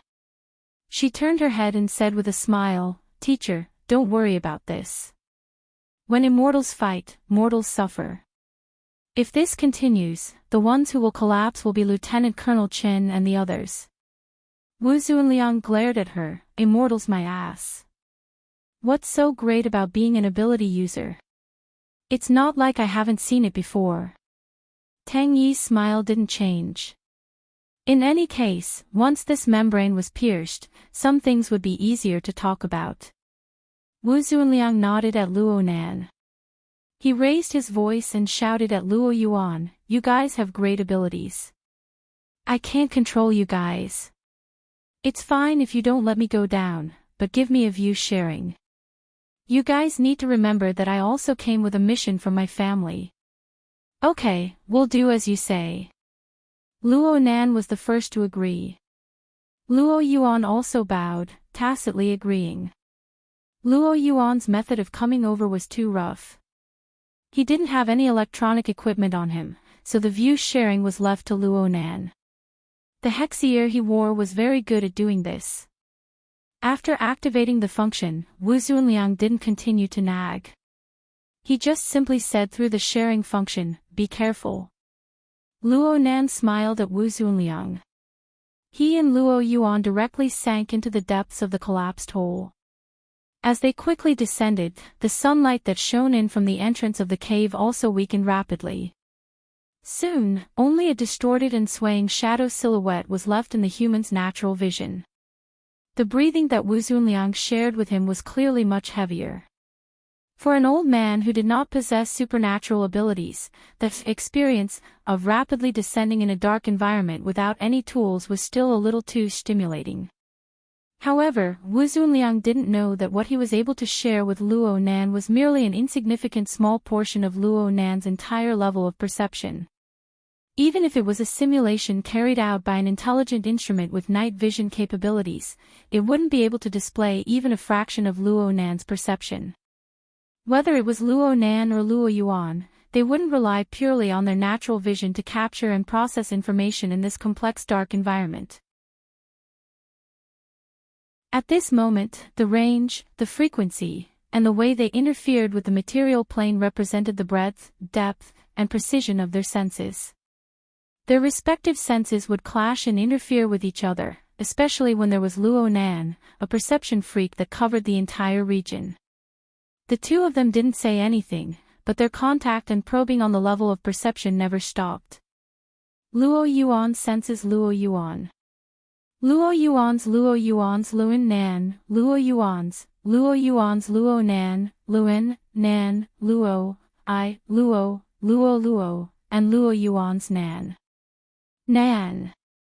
Luo Yuan Nan. But Luo Yuan Nan. Nan. Luo Yuan's Luo Yuan had long ago, Luo Nan didn't do this on purpose. He spent most of his energy observing the external environment. He observed the special area where his mother lived and eventually died. However, Luo Yuan's power circulation pattern was too unique. The parasitic clone before his eyes didn't count for anything. It was connected to Luo Yuan. It was an existence like a relay satellite that was outside of the local spacetime environment. It was constantly moving in the dark side of spacetime. It was far too eye-catching. Its mode of existence and position were very vague. It was separated from the local spacetime by the fragmented isolation belt and the deep and distant polar domain. It was its natural cover. But Luo Nan could see it. He could see it more clearly than last year when he was hit by the dimensional crossbow. This was without a doubt the problem Luo Nan had pointed out through the mouth of the horned demon back in Format 70 laboratory. The most valuable thing Luo Yuan, a former laboratory member, obtained in the Misty Labyrinth was very likely a large fragment. It was hidden in the depths of the endless Misty Labyrinth like a sandstorm. It followed Luo Yuan's will and maintained a close yet distant connection with the local spacetime of Earth. What Luo Nan was able to see was basically this. There didn't seem to be any substantial breakthroughs compared to before. But the most important thing was the details. Conclusive details. I can't calculate the spatial structure distribution of the distorted fragment from 2 points and 1 line right now. But if I have a few more examples. 10. Maybe even fewer. The premise is that the trajectory isn't too complicated. Luo Nan felt that Luo Yuan would regret it in the future. Or it could be said that he would help Luo Yuan regret. Luo Yuan regretted carelessly exposing the connection between the parasitic clone and the plane of existence before him. The problem was, how did Luo Yuan know what level Luo Nan's current sensing mode was at? Even Luo Nan himself was still working hard to adapt. He was adapting to this wide area sensing mode based on the magnetic mica. Ever since he successfully cultivated the first magnetic light on the jadeite light and planted the true seed, the true meaning of the magnetic mica began to grow without interruption. Nearly a month's time was enough for the larval form of the magnetic mica to expand once more. This wasn't just a simple expansion into outer space. It also included the local spacetime environment of Earth and the continuous infiltration of all neighboring planes. The situation in the deep blue world was a bit special. There was no obvious progress for the time being. But in the cloud world and even in the extremely broken environment of the Misty Labyrinth, the magnetic mica's sensitivity and activity continued to increase. Currently, the only thing that limited Luo Nan's perceptual ability was the structure of his brain. Luo Nan was immortal in the end. His brain was wet inside his skull, and it wasn't like a multi-core supercomputer. It was impossible for him to casually absorb the incalculable flow of information on the level of a trillion at all times. There were even more chaotic and even unstructured data fragments. So he used the magnetic mica's sensing nature to synthesize distance, danger, focus, and many other conditions to comb and build a new sensing network. The magnetic mica's material foundation was already infinitely close to the microscopic level, and the carrier structure was hard to grasp. Luo Nan's overall ability to observe information on the macroscopic level had yet to recover to the peak state of the water vapor cloak. But the coverage of his sensing domain, his grasp of key information, his sensitivity to danger, and even the efficiency of his instantaneous interference were far greater than before. There was no need to even mention his future potential. Time is on my side. Luo Nan lowered his head, temporarily burying his killing intent against Luo Yuan. This wasn't forbearance. This was planning. His thoughts had completely returned to the plane of reality, but it was unavoidable for him to link up with the past. There was frequent interference on the sensing plane. Ever since they entered the collapsed hole, the two hadn't spoken to each other. From this point of view, Luo Yuan couldn't be considered a qualified commentator, but Luo Nan didn't mind. The longer he stayed in this dark space, the more information his multidimensional perception could absorb and reorganize. Especially in a situation where Luo Yuan had already pointed out the direction. Luo Nan's tentacles of perception touched the target and the space that held the target a step earlier than his body. Frankly speaking, that place wasn't quite the same as what Luo Nan had imagined. In any case, Luo Nan and Luo Yuan continued to tread on mycelium, moss, stagnant water, and the bones of small animals as they headed in that direction. They passed through collapsed or half-collapsed passageways, as well as empty and dilapidated doorways. They traveled through the chaotic shadowy lines that they collectively constructed. If Luo Yuan was willing to speak, there should be many details worth recalling here. But even though he was silent, the fragments of information revealed in the chaos were still assembled and reconstructed in Luo Nan's mind. So much so that this dark and gloomy space seemed to gradually brighten up, returning to the appearance it once had 17 years ago. But when Luo Nan arrived at an area where most of the structure had collapsed and some parts were already submerged by underground water, he suddenly pressed the stop button. Only an ice-cold reality appeared before his eyes. Luo Yuan stopped walking, meaning, "We're here." Luo Nan didn't need to say much. He had already locked onto the only target within these ruins. The one that once bore Luo Nan's life, but also accelerated the stripping of his mother's life force. The health pod. The passage of time had already stripped away its original appearance. Even the supports beneath it had corroded away. It lay crookedly on the ground, half of it still soaking in the sewage. The pod's cover was sealed, and its integrity was fine. But the parts that were not wet were already covered in a thick layer of moss under the humid environment. The outline was a bit fuzzy. If one were to judge purely by their eyesight, it would be better to say that it was a rock that had fallen from the surrounding buildings rather than a health pod. Luo Nan's soul strength had carried out many rounds of probing before Luo Nan arrived. So he already knew that there was no nutrient fluid inside. It was empty and dry. Clearly, it had never been used since they abandoned the laboratory, or since Luo Nan was born. This thing didn't have a clear sense of existence, and it was very hard to naturally extend a special meaning. Even Luo Nan needed to decorate it with his memories and emotions. There was a bit of a difference. Comparatively speaking, the breathing of Professor Wu Zunliang that was shared with his ears had a more lifelike quality. "It's here. It's like this." Luo Yuan spoke for the first time since entering the collapsed cave. He was cold and direct. "You can try your best to examine your emotions and assign a so-called value to it. But that is nothing more than a play to move yourself. It is meaningless to the deceased. Are you ready to howl?" Luo Nan ignored him. He just knelt down on one knee, ignoring the puddles and filth on the ground. He slowly wiped away the thick moss on the surface, limiting it to a certain area. A few shallow and unnatural marks were carved on the surface of the health pod a few seconds later. "These are scratches." From Luo Nan's perspective, the lower half of these marks was like a simple drawing of a smiling face. And above the smiling face were crisscross lines of unknown significance. There should be a pattern to them, but Luo Nan couldn't see it for the time being. "What is this?" Luo Nan asked subconsciously, but he didn't expect Luo Yuan to answer. But Luo Yuan still spoke a few seconds later. "Last words. Qing Wen's last words."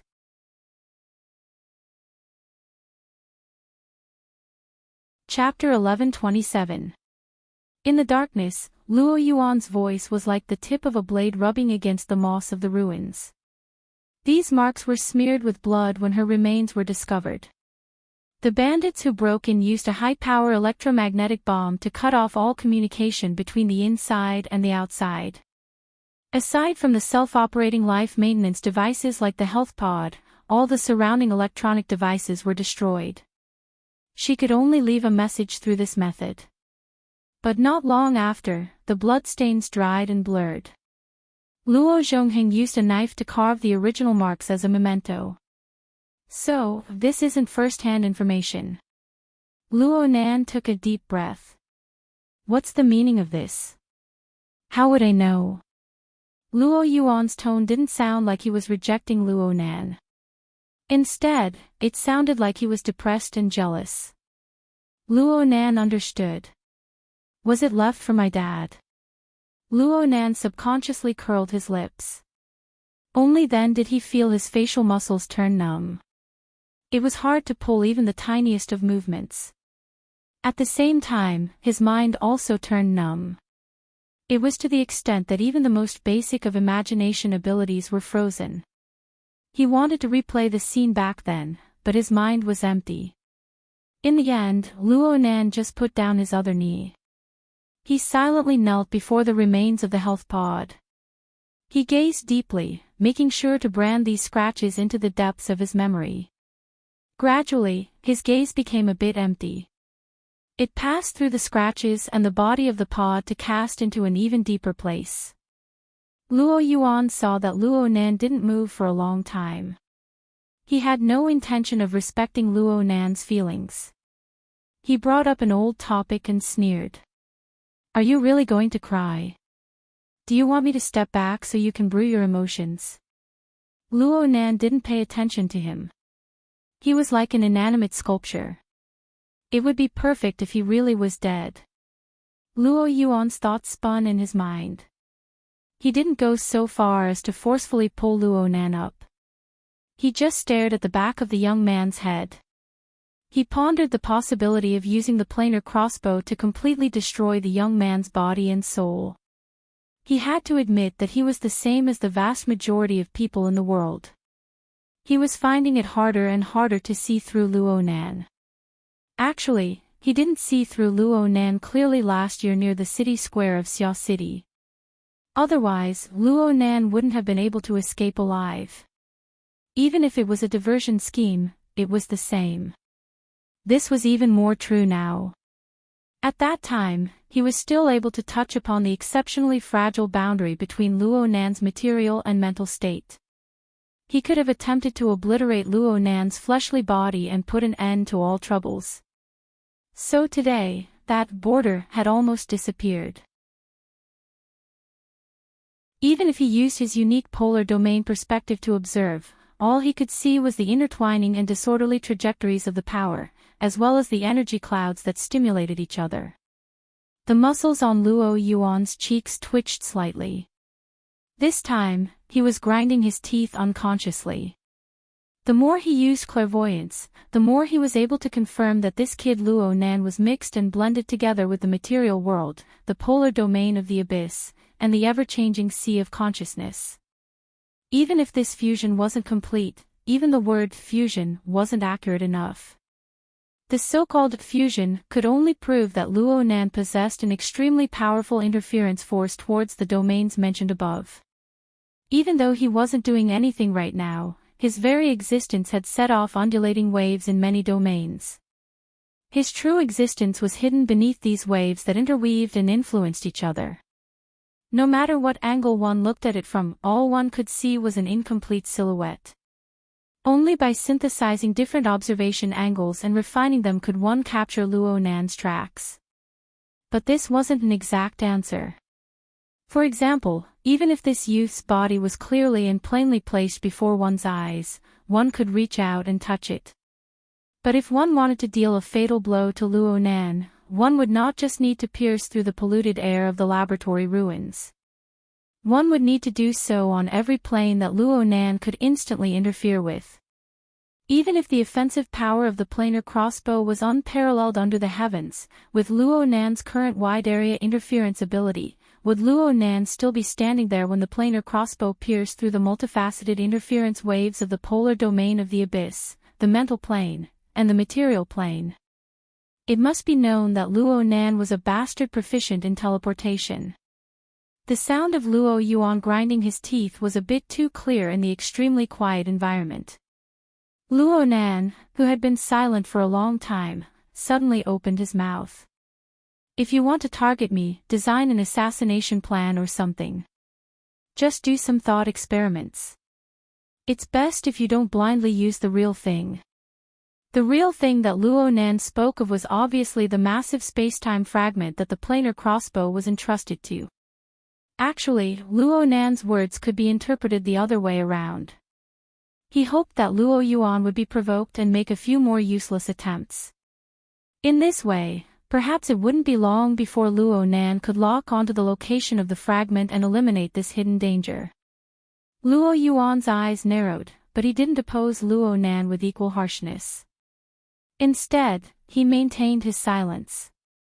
He noticed that the wide-area, multi-layered chaotic interference effect clearly retracted as Luo Nan opened his mouth. It seemed that Luo Nan was exerting his strength before, but now it had returned to normal. It lost a portion of its tension, but it became a bit more gloomy. This undulation caused the surrounding space to slightly fluctuate. What was Luo Nan doing? Luo Yuan was silent in thought, but Luo Nan didn't let him go. After breaking the silence, Luo Nan no longer seemed to be immersed in the confusion of family and the past. He stood up, not caring that his clothes were already soaked in dirty water. He turned his head to look at Luo Yuan.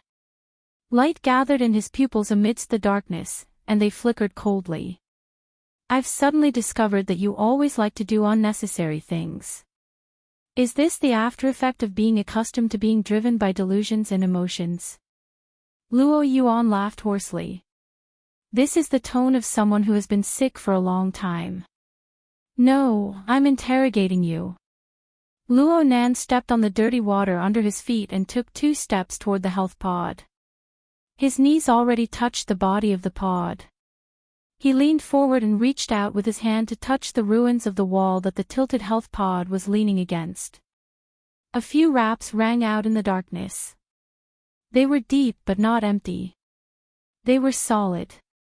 But Luo Nan was even more certain. When you were blindly gesticulating just now, didn't you notice that the structure here is more brittle?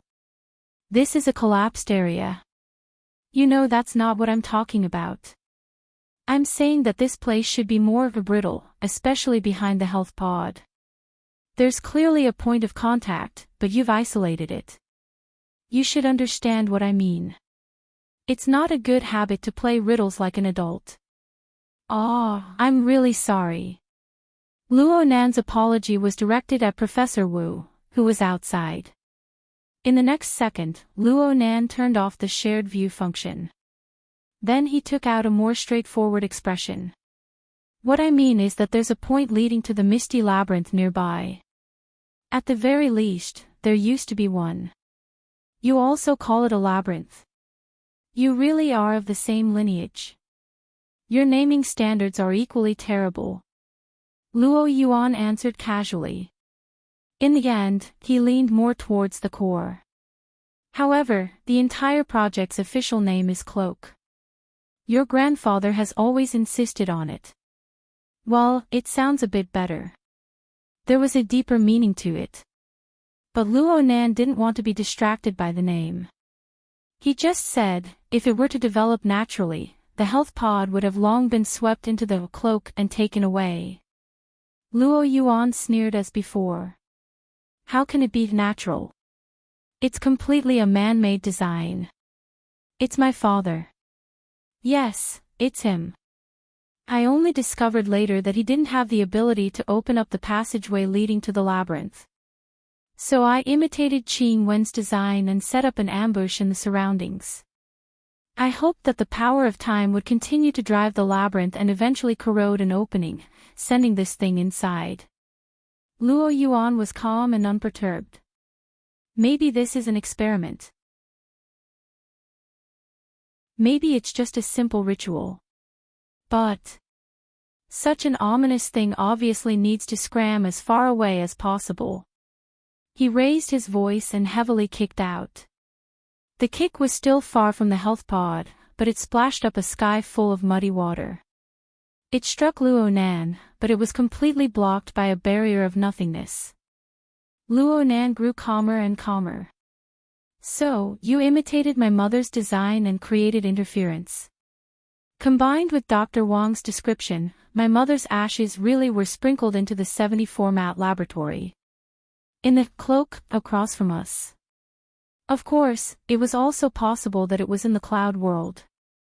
Dr. Wang didn't have much understanding of the frontier laboratory on the plateau, but Luo Nan, who had already occupied that place, obviously understood what the most meaningful place was. Luo Yuan didn't speak. Luo Nan laughed. This actually wasn't some delightful information, but it was able to give a bit of symbolic comfort in the subtle subtleties of the human heart. After dispelling the misunderstanding, Luo Nan felt that Mr. Luo Zhongheng's work was quite good. Everything was able to be stopped at a point that Luo Nan could accept. In any case, it seemed that the daily connection between him and his mother had become even closer. Luo Yuan must have noticed the minute change in expression on Luo Nan's face. He hissed, "Sure enough, you're the same as Luo Zhongheng. You're both seemingly gentle and selfish ghosts. Could it be that the person in front of me isn't a paranoid person who forcefully pulls others into his dreams?" The direct and childish quarrel didn't continue. Luo Nan felt complex feelings towards this special equipment that had reconstructed the relationship between himself and his mother. Of course, the most fundamental reason was that Luo Nan and perhaps Luo Yuan didn't want to use Bo Qingwen's emotions as a bargaining chip in their endless struggle. Luo Nan just declared, "So be it with the health pod.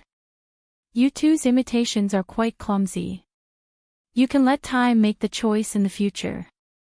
However, you don't need to go to the 70 format laboratory in the future. Is that your private property?" Actually, Luo Yuan might not be able to go right now, but he absolutely wouldn't lose in words against an official member of the laboratory.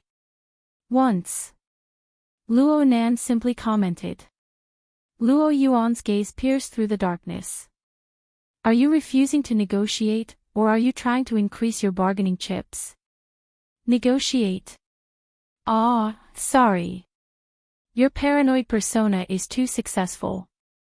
I almost believe in your nonsense. So in the future, I need to treat you like a professional gene dealer or a terrorist to be more suitable. Am I right? Up to you." Luo Yuan turned around and left through the dirty water. After a few steps, he suddenly turned his head. "I'm quite curious. Did you rely purely on your talent to get to where you are now? Or did your dead father leave you enough things? Or maybe he's giving you some pointers." Luo Nan raised his eyes and looked at Luo Yuan. A moment later, he shrugged. "I roughly understand what's going on with you. People like you don't know how to live if they can't find their enemies. But what if they don't have any enemies? You can add drama to yourself, to others, or simply draw a target to torment. From beginning to end, the problem is, this world isn't what you think it is. What do you do?" Luo Yuan laughed softly. "You think you've seen through everything. You're quite similar to your grandfather right now. He used to be a lot more stylish." As he spoke, he took another step and disappeared into the darkness. Not long after, Luo Nan sensed the body and it silently transformed into a paste of flesh and blood. "Hey, if you do this, I won't be able to explain it to Professor Wu. He might even think that I killed you here." Naturally, no one responded. Luo Nan turned around and faced the health pod once more. The smile on his face had already solidified there. It didn't change for a long time.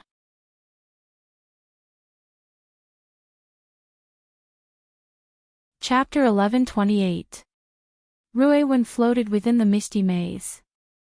The countless fine grains of sand in her surroundings continued to jump about. They didn't have a real trajectory, or perhaps they were just expanding and contracting, striking and repelling each other. These fragmented grains of sand inherited the initial force they received when they were torn apart from their relatively intact state. They also received the effects of countless forces that were of the same or close to the same source, resulting in astonishing complexity. Moreover, the local spacetime of Earth was infected with the support and interference of another set of construction rules. This complexity increased by an order of magnitude, and it continued to grow. There were no rules inherent to ordinary spacetime here. But fragments of similar rules interweaved with each other from time to time, transforming into countless possibilities. There was a peculiar beauty to the process of possibility, its germination and continuation. It was like the continuous spraying of paint on a canvas where not a bit of white could be seen. The flowers that bloomed and withered, constructed by countless coincidences, blossomed and withered in an instant.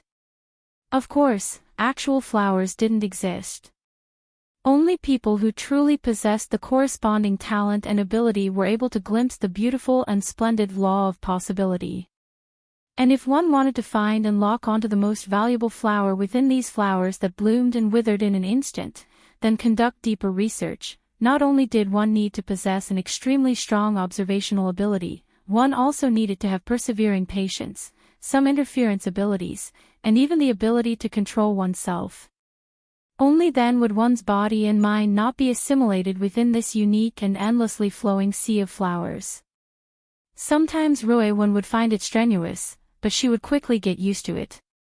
This was Ruiwen's method of perception.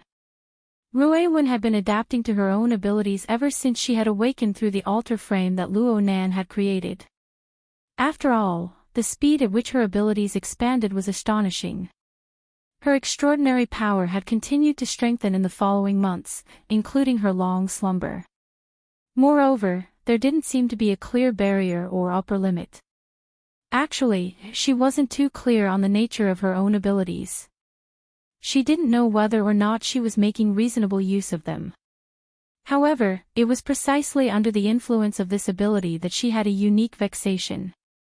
Ruiwen hadn't mentioned this to anyone. In fact, she wasn't too sure herself, but she seemed to prefer staying within the misty maze up until now. At the very least, this place was still in the midst of continuous changes. In the outside world, in a space-time environment where the basic flow was limited, no matter how brilliant the colors were, they would wither in an extremely short period of time. No matter how complicated the branches were, they would also be erased in the end. What appeared in front of her was only a gray and silent river. Perhaps it would change its direction and shape from time to time, but no matter what, there was no end to it. Occasionally, a small number of shadows would struggle tenaciously in the river, swimming with her in the long river. Then, they would be extinguished and assimilated. As her abilities continued to grow, the colors withered and disappeared faster and faster, and the process of entering a state of deathly stillness also became shorter and shorter. But no matter what, the final result would be the deathly stillness of the ashes, the silent flowing but unfathomable chaos. She instinctively disliked the situation and had tried to interfere. She seemed to be able to make the people around her stay in the river for a longer time, but it was only an instant before everything returned to silence. In comparison, there were a few who did not need her interference. They struggled in the river of time and continued to exist for a longer time. Tenacious light and shadow would inevitably make her look at him in a new light. There was no doubt that Luo Nan was an extremely special one among the extremely small number of tenacious light and shadow. Ruiwen was unable to see through the shadow he extended out to this day, and he had always drawn strength from it to strengthen himself, realizing rapid expansion. So much so that Luo Nan was often the one who traveled with her the longest in the long and dark river of constantly changing silhouettes and directions, even if he was warped and deformed many times, becoming unrecognizable. But it wasn't just this. Actually, Ruiwen didn't need to find any reason. She just needed to see the result that appeared in the long and dark river of time. As long as the final shadow was Luo Nan, she would always feel a bit of comfort before entering the ultimate solitude. It should be even further, even further, even further. At this very moment, Ruiwen's gaze pierced through the surrounding chaotic sea of flowers to gradually lock onto Luo Nan's location. Due to Luo Nan's special position in the structure of her perception, as well as his extraordinary sense of existence in the long and deathly still river, finding Luo Nan was much easier than locking onto any other target in the world. Soon, Ruiwen confirmed that point. At the same time, she utilized the unrealized possibilities of the misty maze to draw a rough path ahead of time. Then she used a certain amount of interference power to erect a tunnel that led directly to that point. In the next second, Ruiwen was floating on the long and withered river of countless blooming lights. She flowed downstream, and when she came to a stop, Luo Nan was right before her eyes. Just a bit off. Luo Nan and Ruiwen locked gazes at each other in this moment. Luo Nan's pupils slightly narrowed, and his gaze focused on Ruiwen's body. After a moment of astonishment, he laughed and waved his hand at Ruiwen. The two were close at hand, but there was a transparent glass-like barrier between them. From a specific spatial meaning, Luo Nan was inside and Rue Wen was outside. Oh my. I really shouldn't have chased away the true god and the others. Otherwise, just based on what happened just now, it would be the tempo of a horror movie. In the end, Rue Wen smoothly teleported inside. Her eyes drooped as she listened to Luo Nan's teasing. This was the 70-format laboratory. Luo Nan had just seized it back not too long ago. It was one of the most important assets and results of the Luo family. Every inch of the space that housed the laboratory was designed and constructed by Bo Qingwen back in the day. Bo Qingwen had used local materials and domain fragments to reassemble the laboratory. Though it didn't have the support of supernatural powers, it was still able to exist for a long time within the misty maze that didn't possess the complete laws and structure of spacetime. Just this alone was considered an outstanding construction work even when compared to the heavenly Yuan Empire's configuration level, let alone on Earth. Luo Nan came here after leaving the 100 Races laboratory. This was outside of his plans, so the timing wasn't easy to grasp. Rue Wen came over to remind him not to forget to go home and eat. I remember. Luo Nan responded unhurriedly. Rue Wen looked at him. She kept flipping through the old notebook in her hands. Luo Nan had a lot of these things in his hands right now. Most of them were from the batch he had traded with the Horned Demons last time. These were all Luo Yuandao's many years of records and experiences. There was a lot of information, and he was still in the process of sorting them out. But recently, he had been carrying the notebook he had personally retrieved from the jadeite light by his side. There was very little meaningful information on it. Most of it was a jumbled mess of lines that seemed to be dreamwalking. But these lines themselves contained. At the very least, they drew in a special power. Rue Wen swept her gaze over the seemingly meaningless lines on the page. Then she cast her gaze towards the endless sandstorm outside. I ran into Luo Yuan today. Yeah, you haven't really interacted with him. That fellow is quite troublesome. Of course he's even more annoying. Luo Nan habitually engaged in a one-sided chat with Rue Wen. He described today's encounter and poured out his thoughts. That fellow is annoying. His stomach is filled with a pile of secrets. It's going to rot, but he's still very stingy. He talks halfway, and then he thinks of pricing. No, he's just trying to disgust me. Rue Wen withdrew her gaze from the outside world and stared quietly at Luo Nan. But the words he said today had a very strong purpose. He revealed some intentions of wanting to cooperate. But what kind of cooperation can I have with him? A Miss Labyrinth? Or genetic engineering? The former is more likely, but he should know that I won't spit on this matter. Luo Nan's hands continued to flip through the pages, but the corner of his lips gradually froze. Speaking of which, why do I feel like he's threatening me? He mentioned my grandfather. Speaking of which, the arrangements at the nursing center really can't block the planar crossbow. It'll be hard for me to react in time. Sure enough, it's safest to get rid of such a highly dangerous fellow in time. Rue Wen tilted her head slightly. Do we make our move now? Girls shouldn't easily shout about fighting and killing. Luo Nan rubbed Rue Wen's head again. Rue Wen lowered her head and let his palm fall on the warm crown of her head. Actually, there's one thing that I'm quite mindful of. Luo Nan was silent for a moment. Then he suddenly asked for her opinion. Oh, Rue Wen. What's your first reaction when you hear this? He's still guiding you. Rue Wen thought seriously. Someone's teaching me. That person. Which one? It doesn't matter which one it is. Let's pick at the words. Both of them say, still. This proves that this person has been maintaining contact with me all this time, right? This was how Rue Wen understood it, so she nodded. Then she saw that Luo Nan was looking at her. His eyes were bright and dark, and the hand pressing down on her head unconsciously increased in strength. Is Luo Yuan just saying this casually, or is he probing something? Is Luo Yuan suspicious, or is someone else suspicious? Is he grasping a clue that I don't know of? There are too many things I don't know. Rui Wen didn't quite understand the meaning of these words. She just knew that Luo Nan's heart was in turmoil right now. It was absolutely hard for him to calm down. His mouth chattered on and on without stopping for a moment. Though his guidance is completely wrong, Luo Yuan's words and his suspicions must have some other basis, right? If there really are some other clues in a certain corner of the world, then it proves that he's still active recently. Him.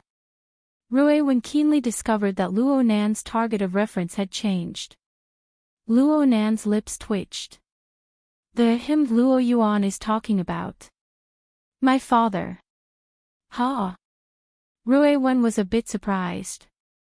Luo Nan's speech sped up. That's right. If he's alive, I want to see him.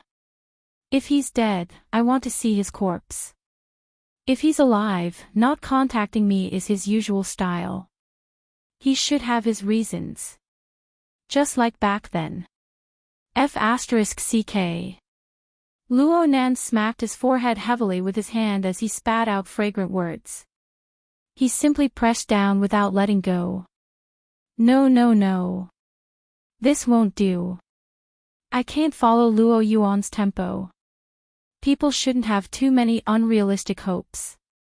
Am I right? This question added too many uncertainties and negatives, so much so that Rui Wen needed to spend quite a bit of time digesting it before she could truly understand Luo Nan's meaning. Luo Nan smacked his forehead once more before she could respond. Yes. We must calm down when it comes to these matters. We won't think about this. We won't think about it today no matter what. Self-hypnosis and self-limitation forced Luo Nan's thoughts into a more realistic domain. He gritted his teeth and changed the topic. We can first mull over more technical problems. For example, how to deal a fatal blow to Luo Yuan. After we dig out all of his secrets.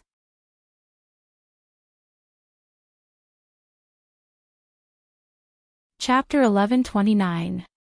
At this time, Rui Wen could clearly see how much willpower Luo Nan used in order to forcefully divert her attention from this matter. His words were tough, but he was clearly a bit absent-minded. Luo Yuan was not on the same level of importance as his biological father. Perhaps Rui Wen's expression was too worried, but Luo Nan took a deep breath and revealed a smile to her. Don't worry. My mind is very clear. Judging a person's life and death under the premise of being missing all year round is a huge project. Wanting to obtain an answer in a short amount of time is the same as searching for evidence in one's imagination. How can there be any results? We need to start from a more realistic point of view when we get back. I know what to do. But as he spoke, he changed the topic again. Of course, Rui Wen didn't remind him. She just listened quietly. Luo Nan's mouth grew more and more unstoppable. He used words to organize his thoughts and organize his emotions. You must know that my father's last message was left in the tree hole of the withered tree's sandbar. From the message, I can be sure that Li Wei and his henchmen were about to kill their way over. My father didn't have any time to move at that time. So, if something were to happen, it could only happen in Xia City and its surroundings. I just looked up some information. President Ouyang was already an extraordinary at that time.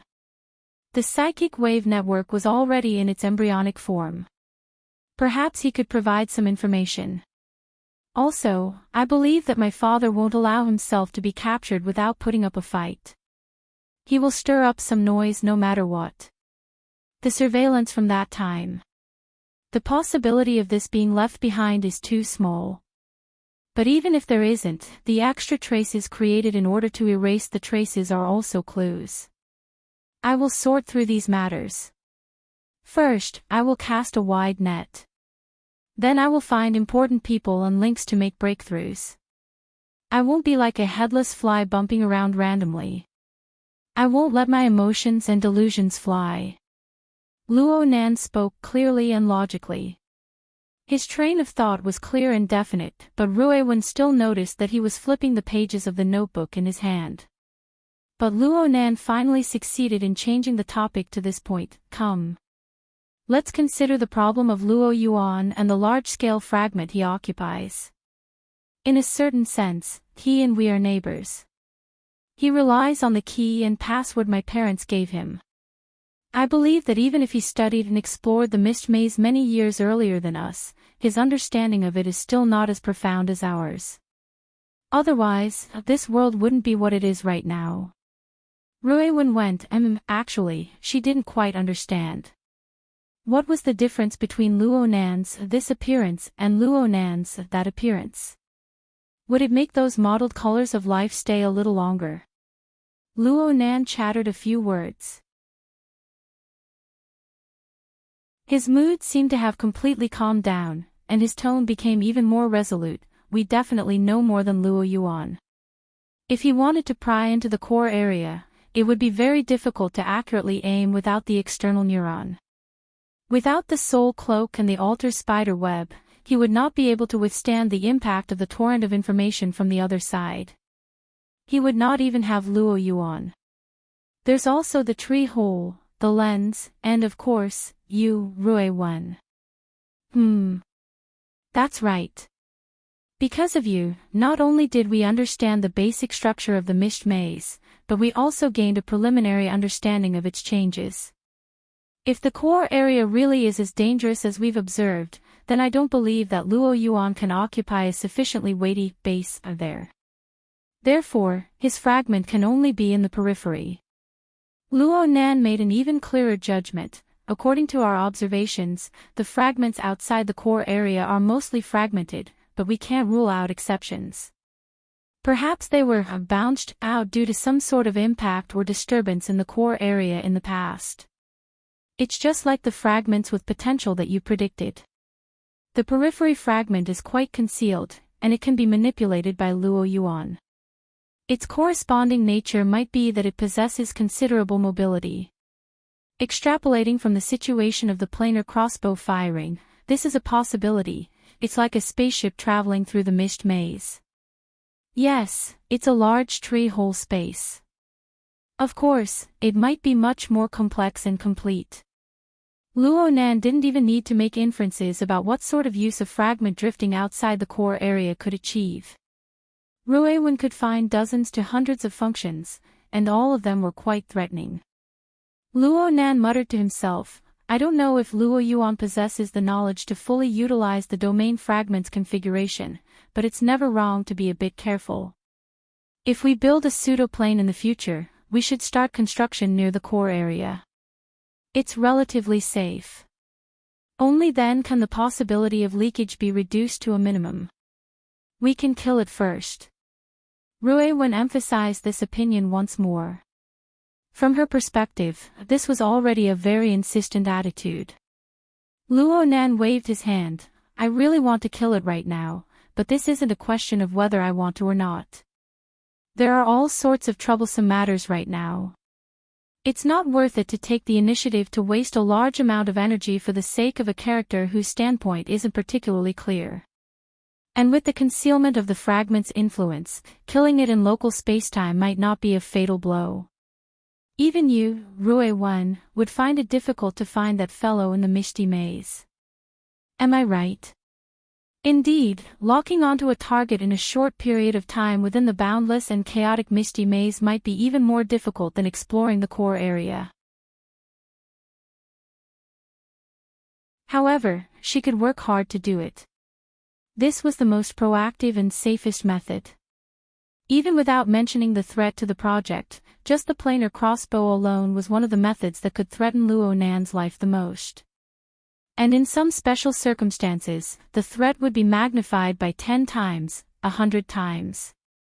Luo Nan didn't know of Ruiwen's worries. He just followed his own train of thought upwards, so right now, we're still waiting for that person to make a move. It doesn't matter if he makes a move against me, or if he makes a move against someone else. Every time he makes a move, information will be exposed.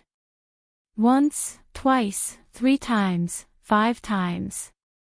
When that time comes, the difficulty of finding him will drop by several levels.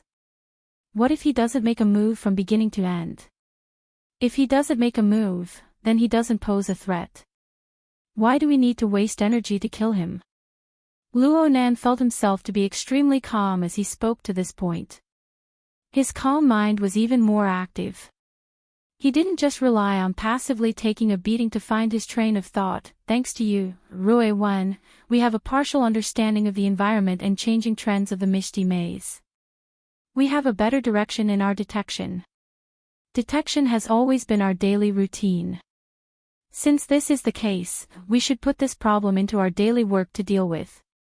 Luo Nan flipped through his notes, his train of thought becoming clearer and clearer. Since I have some memories and knowledge of the nature of the planar crossbow, as well as today's harvest, I might as well organize them a step further. I'll find a few key points to use as reference. Reference? Rue Wen was puzzled. What I'm saying is that we should write a program for these characteristics. We should also install a plug-in for the tree hole and the lens. We should pay attention to gathering information in this aspect when we scan the Misty Maze. We can organize and analyze them later. It would be best if we can find a few high-priority suspicious points to compress his activity space. We should do our work in advance. It would be best if we can accomplish this. It's fine if he doesn't make a move, but if he does make a move, then don't give him the chance to make a move. Rue Wen thought for a moment and nodded in agreement. Luo Nan closed his notebook. Okay, let's go to the tree hole space. Let's ponder over how to extract the information from that fragment. Oh, but... Rue Wen wanted to remind Luo Nan that it wasn't long until dinner time. But Luo Nan's mood clearly took a turn for the better at this time. Perhaps he was deliberately trying to mobilize her, even taking the initiative to propose. Come, Rue Wen. Let's have a race. Let's see who gets there first. Okay. I'll count. 3, 2, begin. Luo Nan's figure instantly disappeared. This was obviously a spatial shift, but he was unable to be like Rue Wen in the chaotic environment of the Misty Maze. It was impossible for him to be like Rue Wen and directly perform a resonance shuttle. The safest route was to first jump to the local spacetime. Then, he would use the Luo clan sandwich domain to perform a second jump. There was an extra step in the chain. It was clear that there was no chance of victory. Rue Wen even had the leisure to sigh. She erected a bridge amidst the gorgeous sea of flowers. Her body and soul blended together as she teleported in an instant. Luo Nan flashed inside a second after Rue Wen stepped into the gray and white monotonous tree hole space. Oh my. You lost again. Yep. What do you want? Big brother will buy it for you. Rue Wen finally had the chance to say those words. You said you were eating dinner at home. Ah. Is it time yet? Luo Nan looked at his watch, then he laughed. Not yet. There's still a bit of time. Let's first see if we can make an embryonic form of the plugin. Then it would really be a bit too much. Rue Wen was able to see the foreordained future. Right now, Luo Nan had finally succeeded in stirring up his emotions. He spoke faster. Aside from this plugin, I still need to properly research another. Look. Rue Wen. This. Luo Nan drew in the air in the manner of presenting a treasure. The trajectory appeared to be chaotic, but Rue Wen was able to recognize that this should be a fragment of a configuration. However, its evolutionary trend would always be interrupted at inappropriate times. Clearly, its function wasn't perfect, but it seemed that there was an external interface. She couldn't make out any more information. She could only cast her gaze over and wait for Luo Nan's explanation. This is my big discovery today. It's in that health pod. According to what Luo Yuan said, this was left behind by my mother. I feel that he wouldn't lie about this sort of matter. Luo Nan drew this fragment once more. You should be able to see that this is a kind of configuration. It's incomplete, but it's the kind of incomplete that comes after being split apart. It should be used in some sort of relatively complete configuration system. Let's go with this for the time being. Rui Wen tilted her head slightly. It has a specific use. That's exactly what I mean. Luo Nan turned around and walked inside the tree hole. He spoke as he walked. I'm not sure for now, but I have a premonition that the message my mother left behind in this manner should be highly related to the research of the laboratory back then. Wasn't the tree hole one of the key points of their research back then? The 70-format laboratory, the pincer-shaped corridors, one on each side, all of them in the form of tree holes. The husband and wife also cooperated and competed. There's nothing more suitable than this. This is what Luo Yuan told me. Luo Nan spoke of the secret information he had heard in the 70-format laboratory back then with the soul-fostering horn demon. Rui Wen wasn't too clear on this. She just followed silently.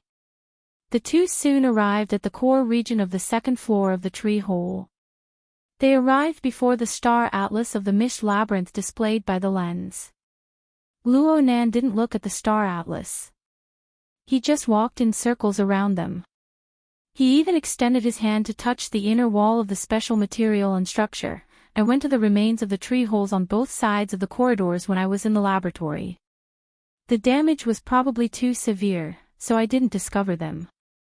However, if they really are related to the tree holes, believe it or not, my old man will certainly use them in the subsequent designs. Rui Wen. So, I'm going to flip through the blueprints my old man left behind to see if there's a similar structure. Of course, there might be some deformations. Rui Wen thought for a bit. It'll take a lot of time. Yeah. Considering the factor of the deformations in the subsequent designs, I'll need to comb through everything anew. I'll need a bit more time. Why do I feel like everything is piled up together? Oh, now that I think about it, Luo Yuan taking the initiative to jump out has stirred the situation more and more complicated. This bunch of bastards. They can't be thinking of using fatigue tactics right. Reality seemed to want to nail Luo Nan's judgment to the wall. He was destined to have a life of toil in recent times. It wasn't even until the morning of the next day. In the wee hours of the morning, Rui Wen was still in her own room, earnestly researching the future trends of the mist labyrinth. She was trying to find even more definite and valuable information within that splendid sea of flowers. Mo Peng, who lived downstairs, tiptoed up the stairs at this time to knock on Luo Nan's door.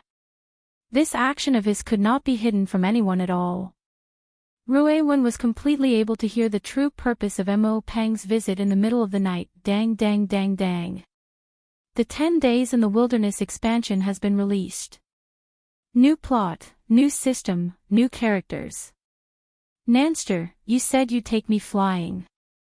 Perhaps from Mo Peng's perspective, this action of his was to help Luo Nan release the pressure. Rui Wen's foresight ability did not include the complex domain of social communication, so she was unable to comment.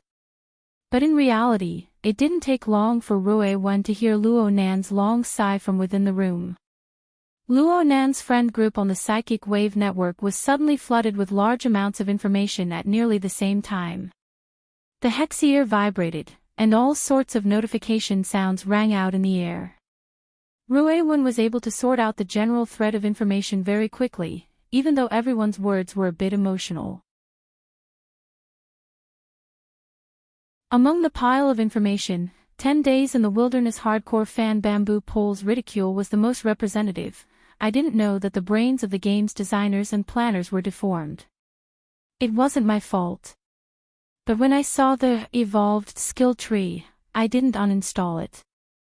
I even clicked on it. I watched helplessly as their brains spat shit out of their holes. It splashed all over my face. This is simply the stupidest thing I've ever done in my entire life. Bamboo Pole's words were summarized in a single sentence. 10 Days in the Wilderness, this multi-platform game that had just undergone a new version update, had a demonic moth appear.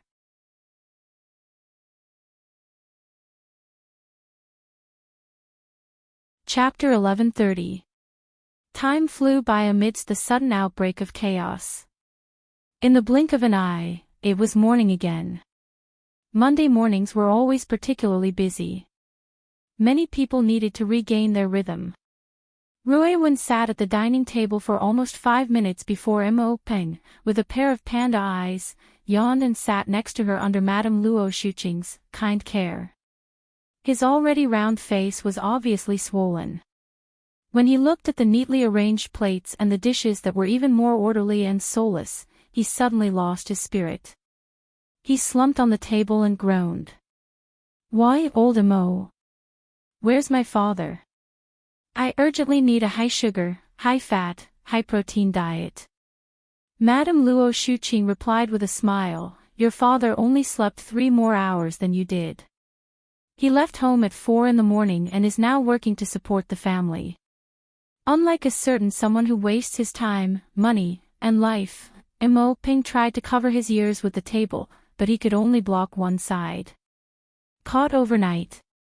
Moya, who had to eat diet meals frequently due to the limitations of her industry, had a certain tolerance for the old Mo's environmentally friendly cuisine of the household artificial intelligence, especially when there was someone to gloat over.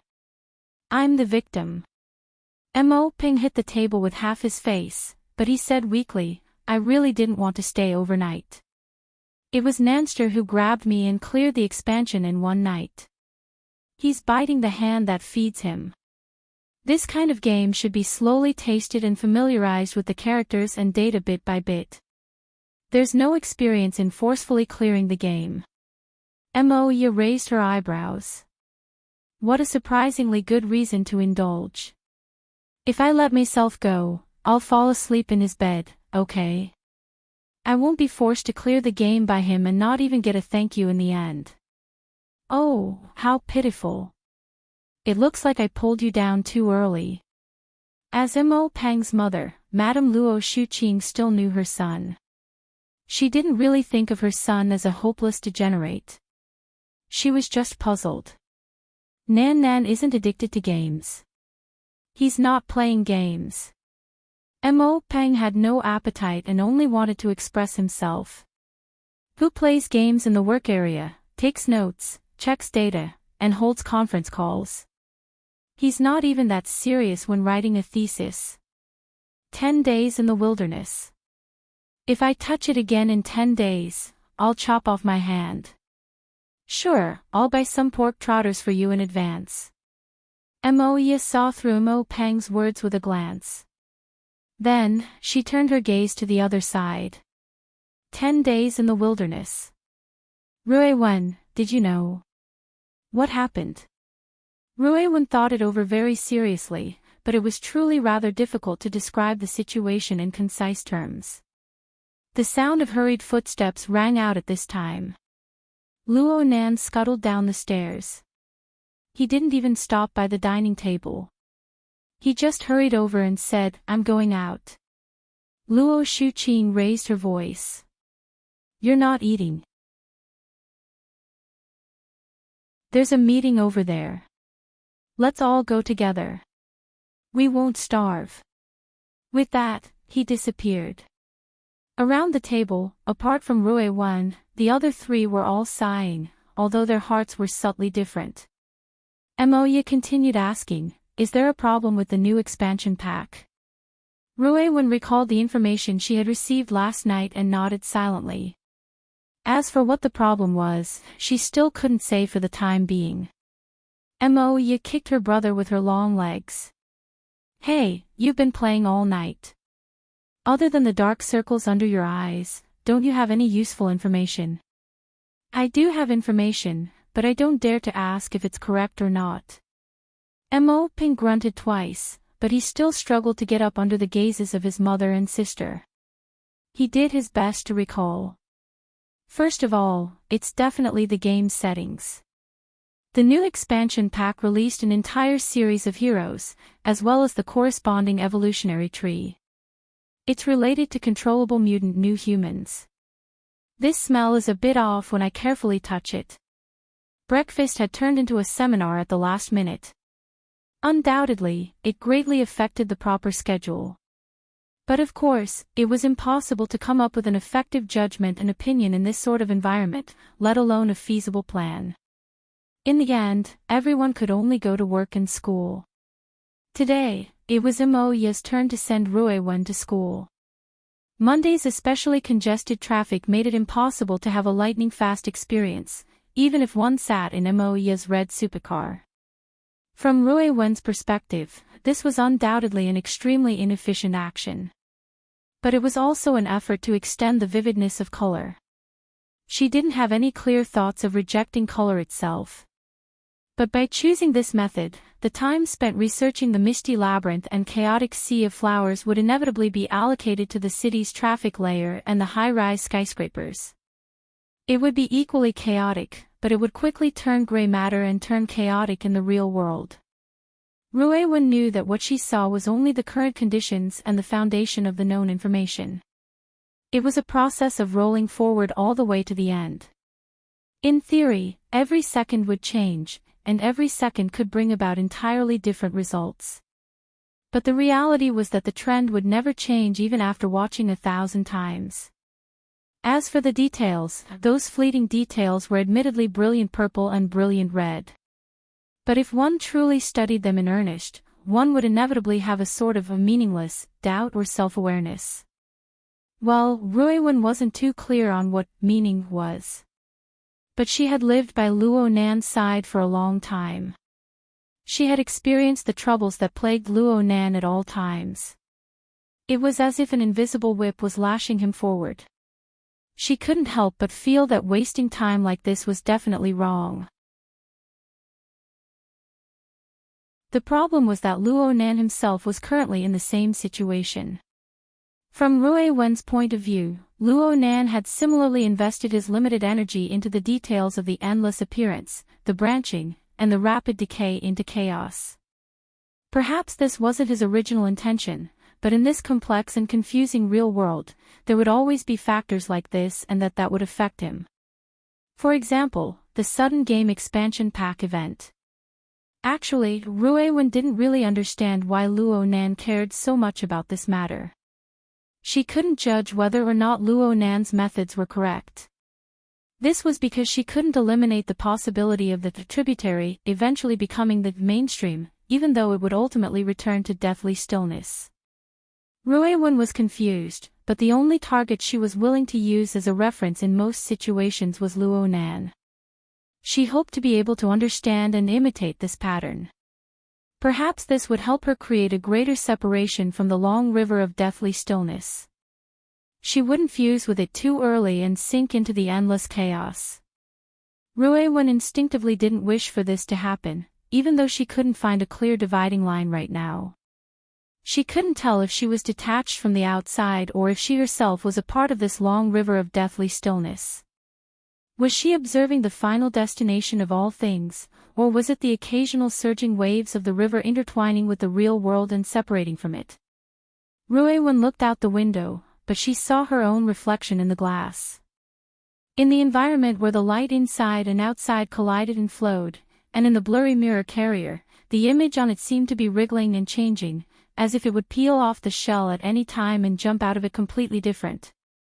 Her fingers touched the window as well as the shadow. The point of contact was slightly cold, just like the water vapor of the long, dead river, gently biting her fingertips. However, was she above or below the water? Aside from Luo Nan, Imoya was the person in the family who was the most familiar with Ruewen. It was also because they were familiar with each other that they didn't intentionally disturb each other in this silent atmosphere.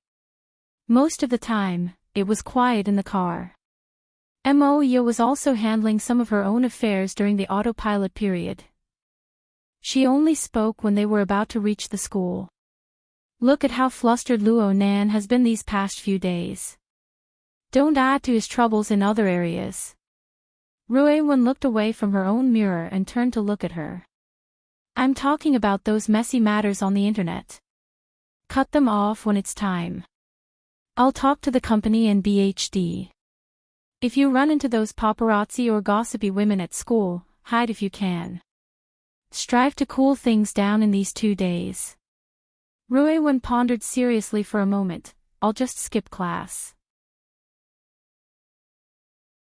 Then am I an accomplice or the main culprit? Ruewen still lacked this sort of sensitivity. She didn't respond at all to Imoya's teasing. Her eyes drooped in silence, but her mind began to plan the goal of today's exploration. Imoya rolled her eyes. In the end, she didn't say anything. The car smoothly arrived at the school 5 minutes later. Sure enough, Ruewen didn't go to the main campus after saying goodbye to Imoya. She directly boarded the self-moving conveyor belt and headed in the direction of the Northern Shore jungle.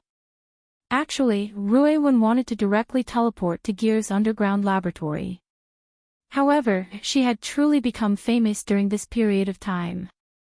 There were people staring at her practically every second she walked on campus. It was extremely difficult to find a suitable visual and psychological blind spot in this sort of environment. She could only spend a bit more time like a normal student.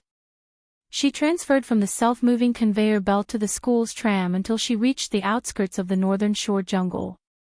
But at this time, a normal student's direction of activity was certainly the opposite of hers.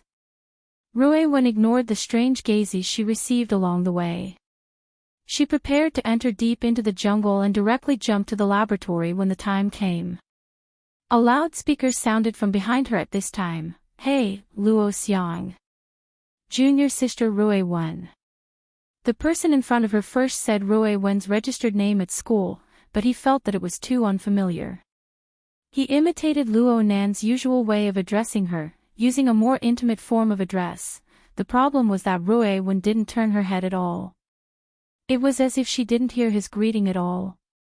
She directly walked across the long river that cut through the forest, connecting the southern shore and the northern shore with the Nine-Bend Bridge. The person behind her jumped off the sightseeing car and hurried 2 steps forward. His mouth didn't stop. Do you recognize me? I'm Au Quebec. We've met before. Ruewen didn't remember. She continued to walk forward, and the fellow called OK kept up with her. He chattered endlessly next to her ear. Ruewen, aren't you going to class at this time? Even though your behavior isn't too good, it's quite interesting when you do it. One of the most valuable things about the mystic arts is that it's interesting. Plus, you're quite mysterious. Ruewen followed Imoya's teachings and maintained silence in front of the gossipy woman. But OK didn't have the slightest intention of restraining himself. You want to go to Gear? Have you eaten breakfast yet? The water chestnut cakes here are surprisingly authentic. I'll treat you. Oh my. OK subconsciously cried out. The reason was because he had just crossed the Nine-Bend Bridge and stepped onto the northern shore paved with gravel and grass. There was a brown shadow that passed through the morning grass and trees that were still a bit damp. The brown shadow pierced out from the side and charged straight at him. OK nearly kicked it out. Luckily, he was able to see clearly who it was in the end. He staggered and stopped, but the fat and round fellow took over his position. He was no longer able to walk side by side with Ruewen. The fellow that leapt out clearly occupied a good position, but he didn't dare to rub against Ruewen's body. He just excitedly spun in circles beneath her feet. His long tail whipped against the mud, rocks, and grass, making popping sounds. This was, without a doubt, Jerry. OK often saw him in the society. He knew that he was Xia Junping's adopted son, one of the group favorites in Luo Nan's circle of friends. He would drill in and out of the bosom of Luo Nan's extremely beautiful friends of the opposite sex, including Ruewen. But what OK didn't know was that this little thing looked like a common muskrat in the jungle swamp area. In fact, it had a mysterious and complicated history. From what he knew so far, it had once undergone precise modifications by Luo Zhongheng. It had stored a large amount of critical information. Normally, it would do some cleaning work in the tree hole of the withered tree sandbar. It could be said that it was precisely because of Jerry's existence that the letter Luo Zhongheng left for Luo Nan, the building structure of the tree hole, and other information were perfectly preserved. Ever since that matter, this muskrat's position in Luo Nan's heart had changed. But Rui Wen, who was the first to introduce Jerry to Luo Nan, still had the same attitude towards this little thing. She didn't stop walking, and Jerry followed by her side in a well-behaved manner. Its fat body achieved a perfect blocking position within the narrow jungle path. It made it impossible for OK to walk side by side with Rui Wen no matter what. OK could only fall behind by a body's length. He raised his voice and did his best to strike up a conversation with Rui Wen, speaking of which, you're not wasting your energy on your schoolwork. Are you really preparing to debut? Even though Mingtang culture's hype isn't that brilliant, I still believe in you. A girl with such boldness like yours will succeed in any field. In the entertainment circle, more people will be able to see and appreciate your beauty. That kind of boldness and mysterious beauty. When the time comes, I'll definitely be a fan of you. Yep. Actually, I'm a fan right now. OK didn't hesitate to use overflowing words of praise. He clearly expressed his family's attitude, but Rui Wen still didn't pay attention to him. OK furrowed his brows a bit, but he soon calmed down. This was how cool it was. Only a girl could enter his discerning eyes, right? Just like this, the two of them arrived at Gear. There weren't many people in Gear at this time. Some of them were freaks who were doing some inexplicable mysticism experiments and had forgotten the time. They simply stayed the night here. There were also some fellows who felt that the coffee and pastries here were delicious. They came to freeload for breakfast and enjoy the club's benefits. At times like this, bringing a female companion or something was the best atmosphere. But no matter which type it was, they weren't the same type as those little fellows from the South Bank who were in a hurry. Freedom to use their time freely and leisurely enjoy life was a right that only the seniors of the university department had. At this side of the entrance hall, the club's famous gossip lord Chao Shenhai belonged to the category of freeloading for breakfast and picking up girls. In the crook of his arm hung a pretty junior sister. At times like this, encountering an acquaintance was a sure way to show off. Chao Shenhai was in the elevator lobby on the first floor. He pulled over a few friends and discussed going to the casual booth to drink coffee and chat. At this time, he saw Rui Wen and OK walk in. Here, Rui Wen's direction was correct. Her age was even more out of place. Not to mention, she had the club's vice president by her side. Holy crap. Chao Shenhai's eyelids twitched a few times when he saw Rui Wen. He subconsciously averted his gaze and couldn't help but think of Rui Wen's older brother, Luo Nan, who had given him several months of nightmares. At the end of last year, he had suffered quite a few losses at Luo Nan's hands because of his big mouth. Especially at the grand banquet. Tears and snot streamed down his face as he sat on the ground and begged for mercy. He even sold out his old friend Huang Bingjun in passing. It could be said that he had lost all face. He certainly hated Luo Nan from the bottom of his heart, but as for revenge, screw it.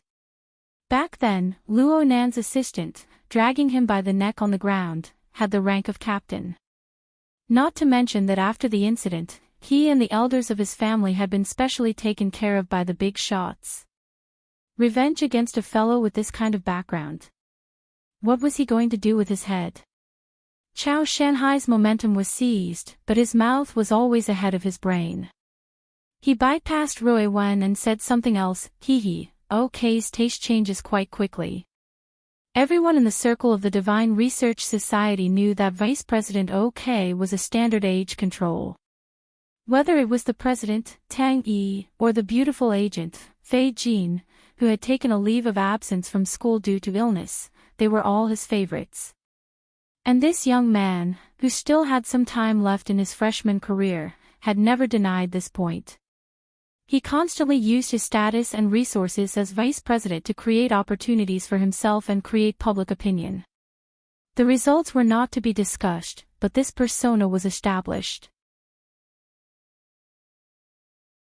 But today's scene, the circle of people looked at Quebec. He had already entered the elevator with Rue Wen, but he retreated with his hands raised when the alarm went off. This elevator was installed later on. It directly connected to Luo Nan's underground laboratory. OK really didn't have the authority. In comparison, the muskrat wagging its head and wagging its tail was more impressive than Quebec. The people standing here with Chao Shanhai were all people of the same circle.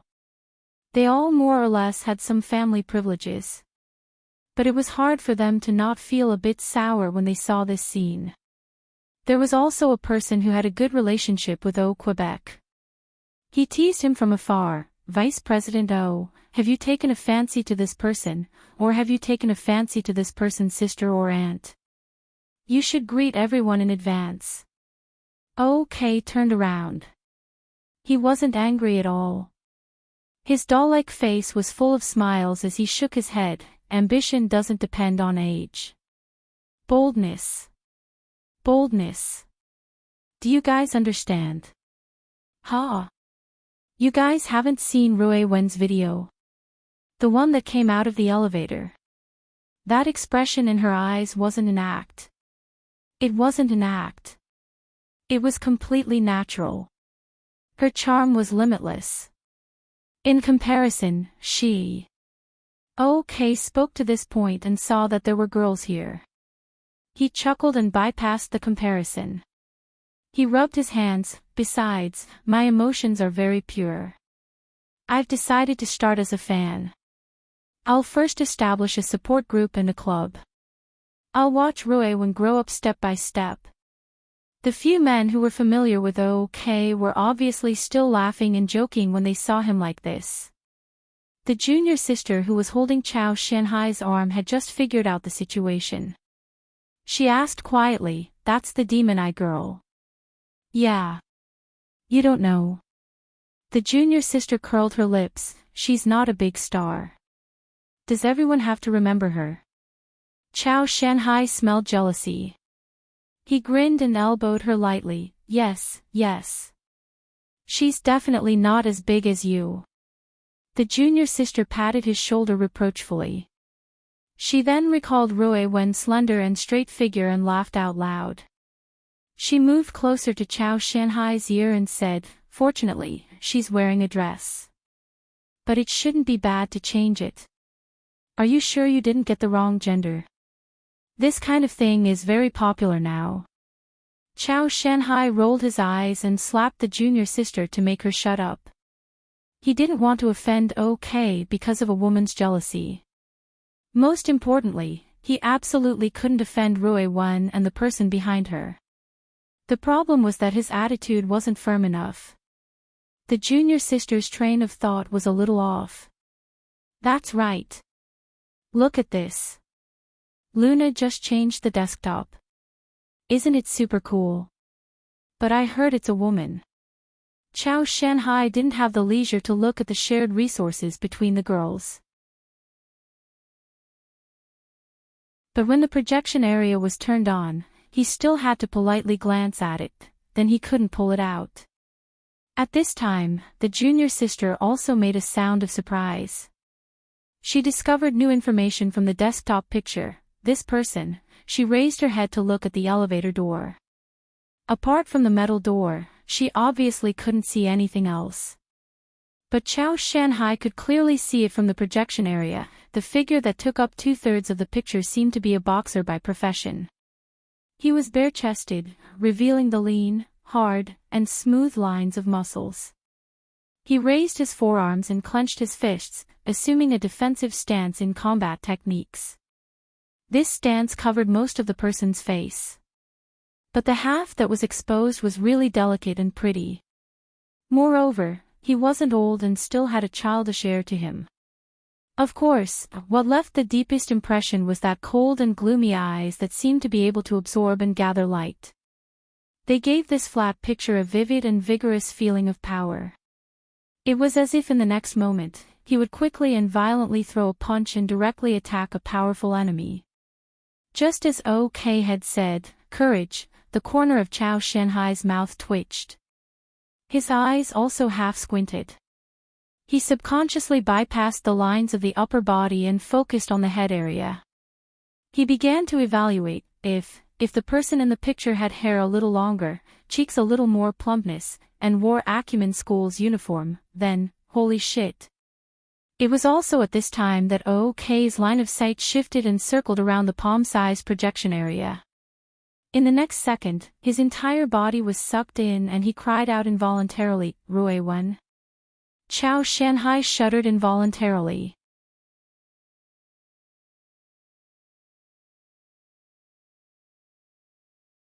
Chapter 1131.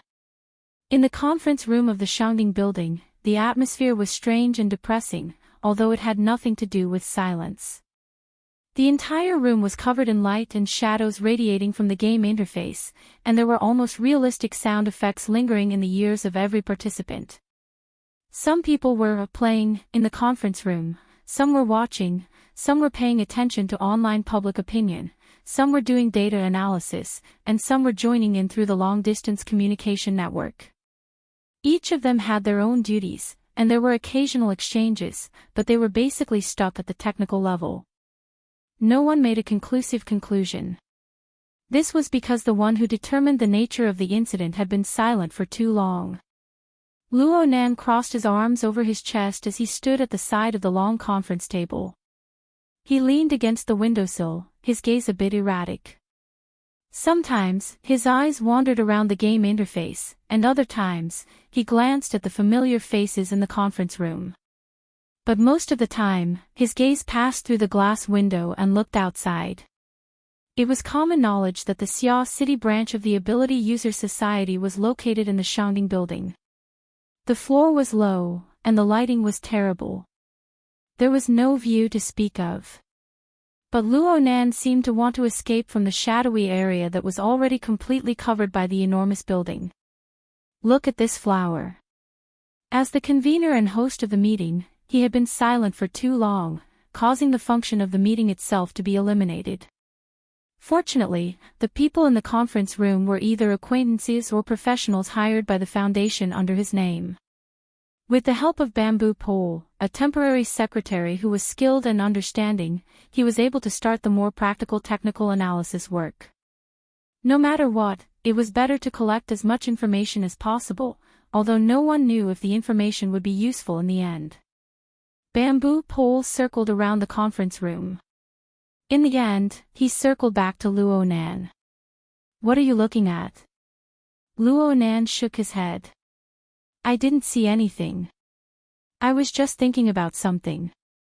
"All right then, what are you thinking about?" "Wishful thinking. This is not something a leader should say."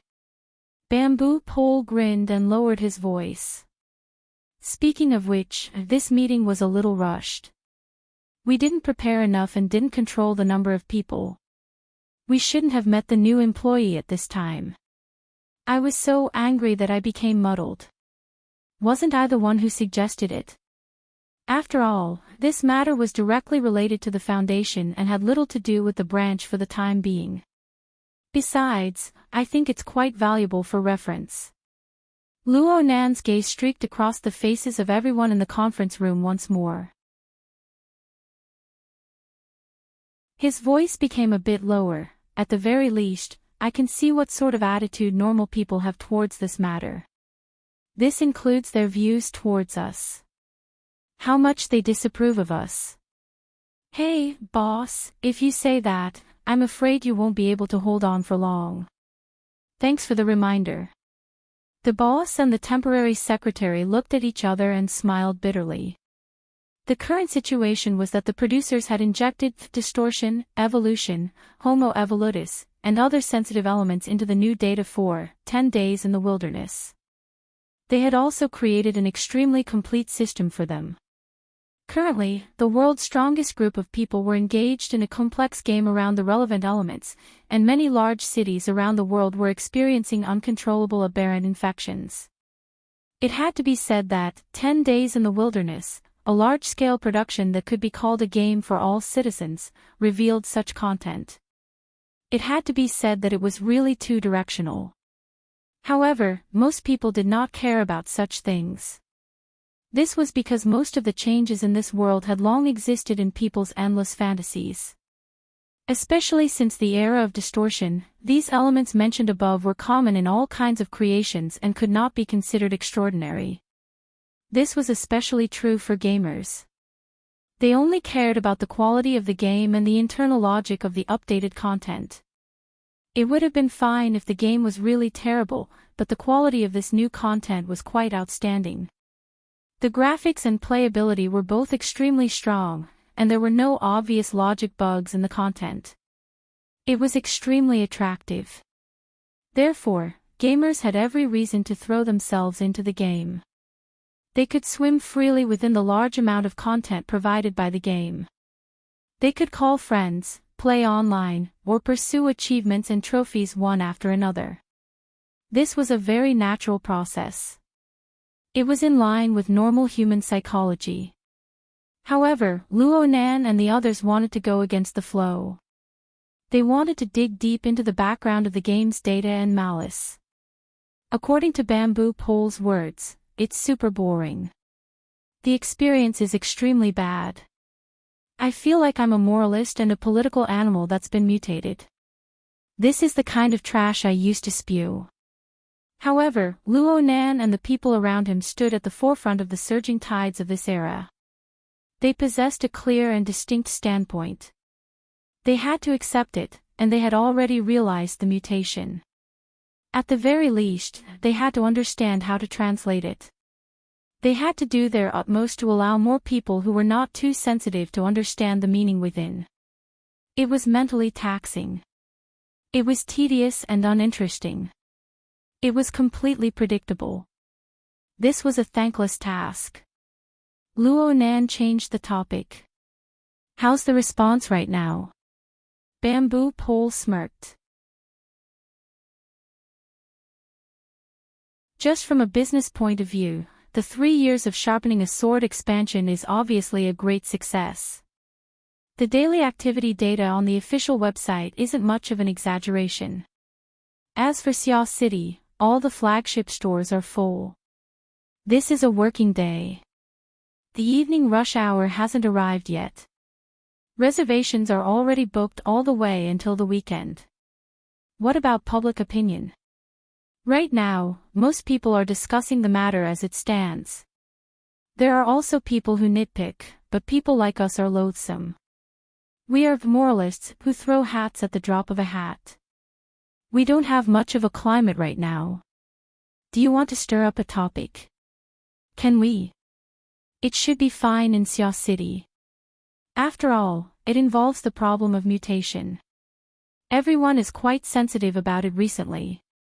The surrounding areas are fine. But when we get to Spring City, it's basically... You understand. Luo Nan let out a breath. Go west, go north, and even across the ocean. There's basically no hope. Public opinion is very complicated. The hearts of people are even more so. Perhaps we'll be so tired that we vomit blood that we'll have the opposite effect. But if we don't do anything and wake up, we'll discover that the entire world is our ally. Well, everything is possible in dreams. Luo Nan shook his head. It should be said that there are people who are even more skilled at doing things in everyone's dreams. Bamboo Pole was a bit startled. Then he shook his head. I'm more concerned about the standpoint of certain people than the influence of public opinion. The release of the expansion pack this time, for us who are in the aberration disposal faction, will highlight that we have bad intentions. It's not strange for the investors to do this. They're also experts at doing this.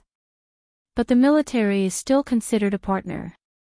They're letting them toss and turn like this. I'm worried that the various factions within the military have reached some sort of consensus. Yes, it's a temporary compromise.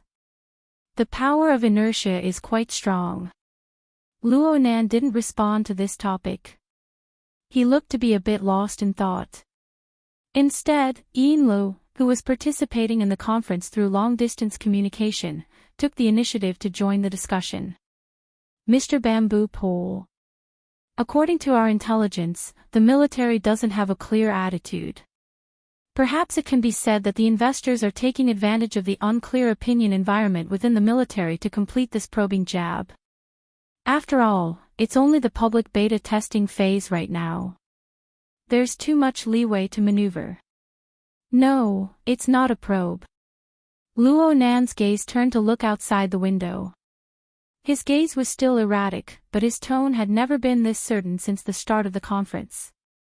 This is an official method. There's nothing more official than this. Yinla didn't dare to say anything more. Bamboo Pole spoke in a probing manner. It seems that this kind of interference and pressure isn't much for the work of the global census. It's not interference, nor is it pressure. It's a scramble. Ha! Luo Nan pointed at his own head. Scramble to land on the beach ahead of time. Occupy the high ground.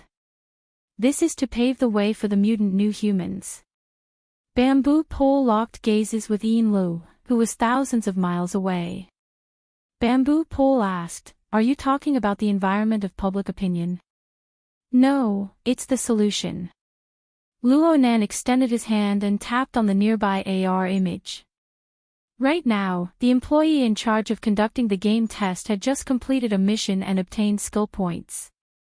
He was preparing to climb the evolution tree, but he was a bit hesitant.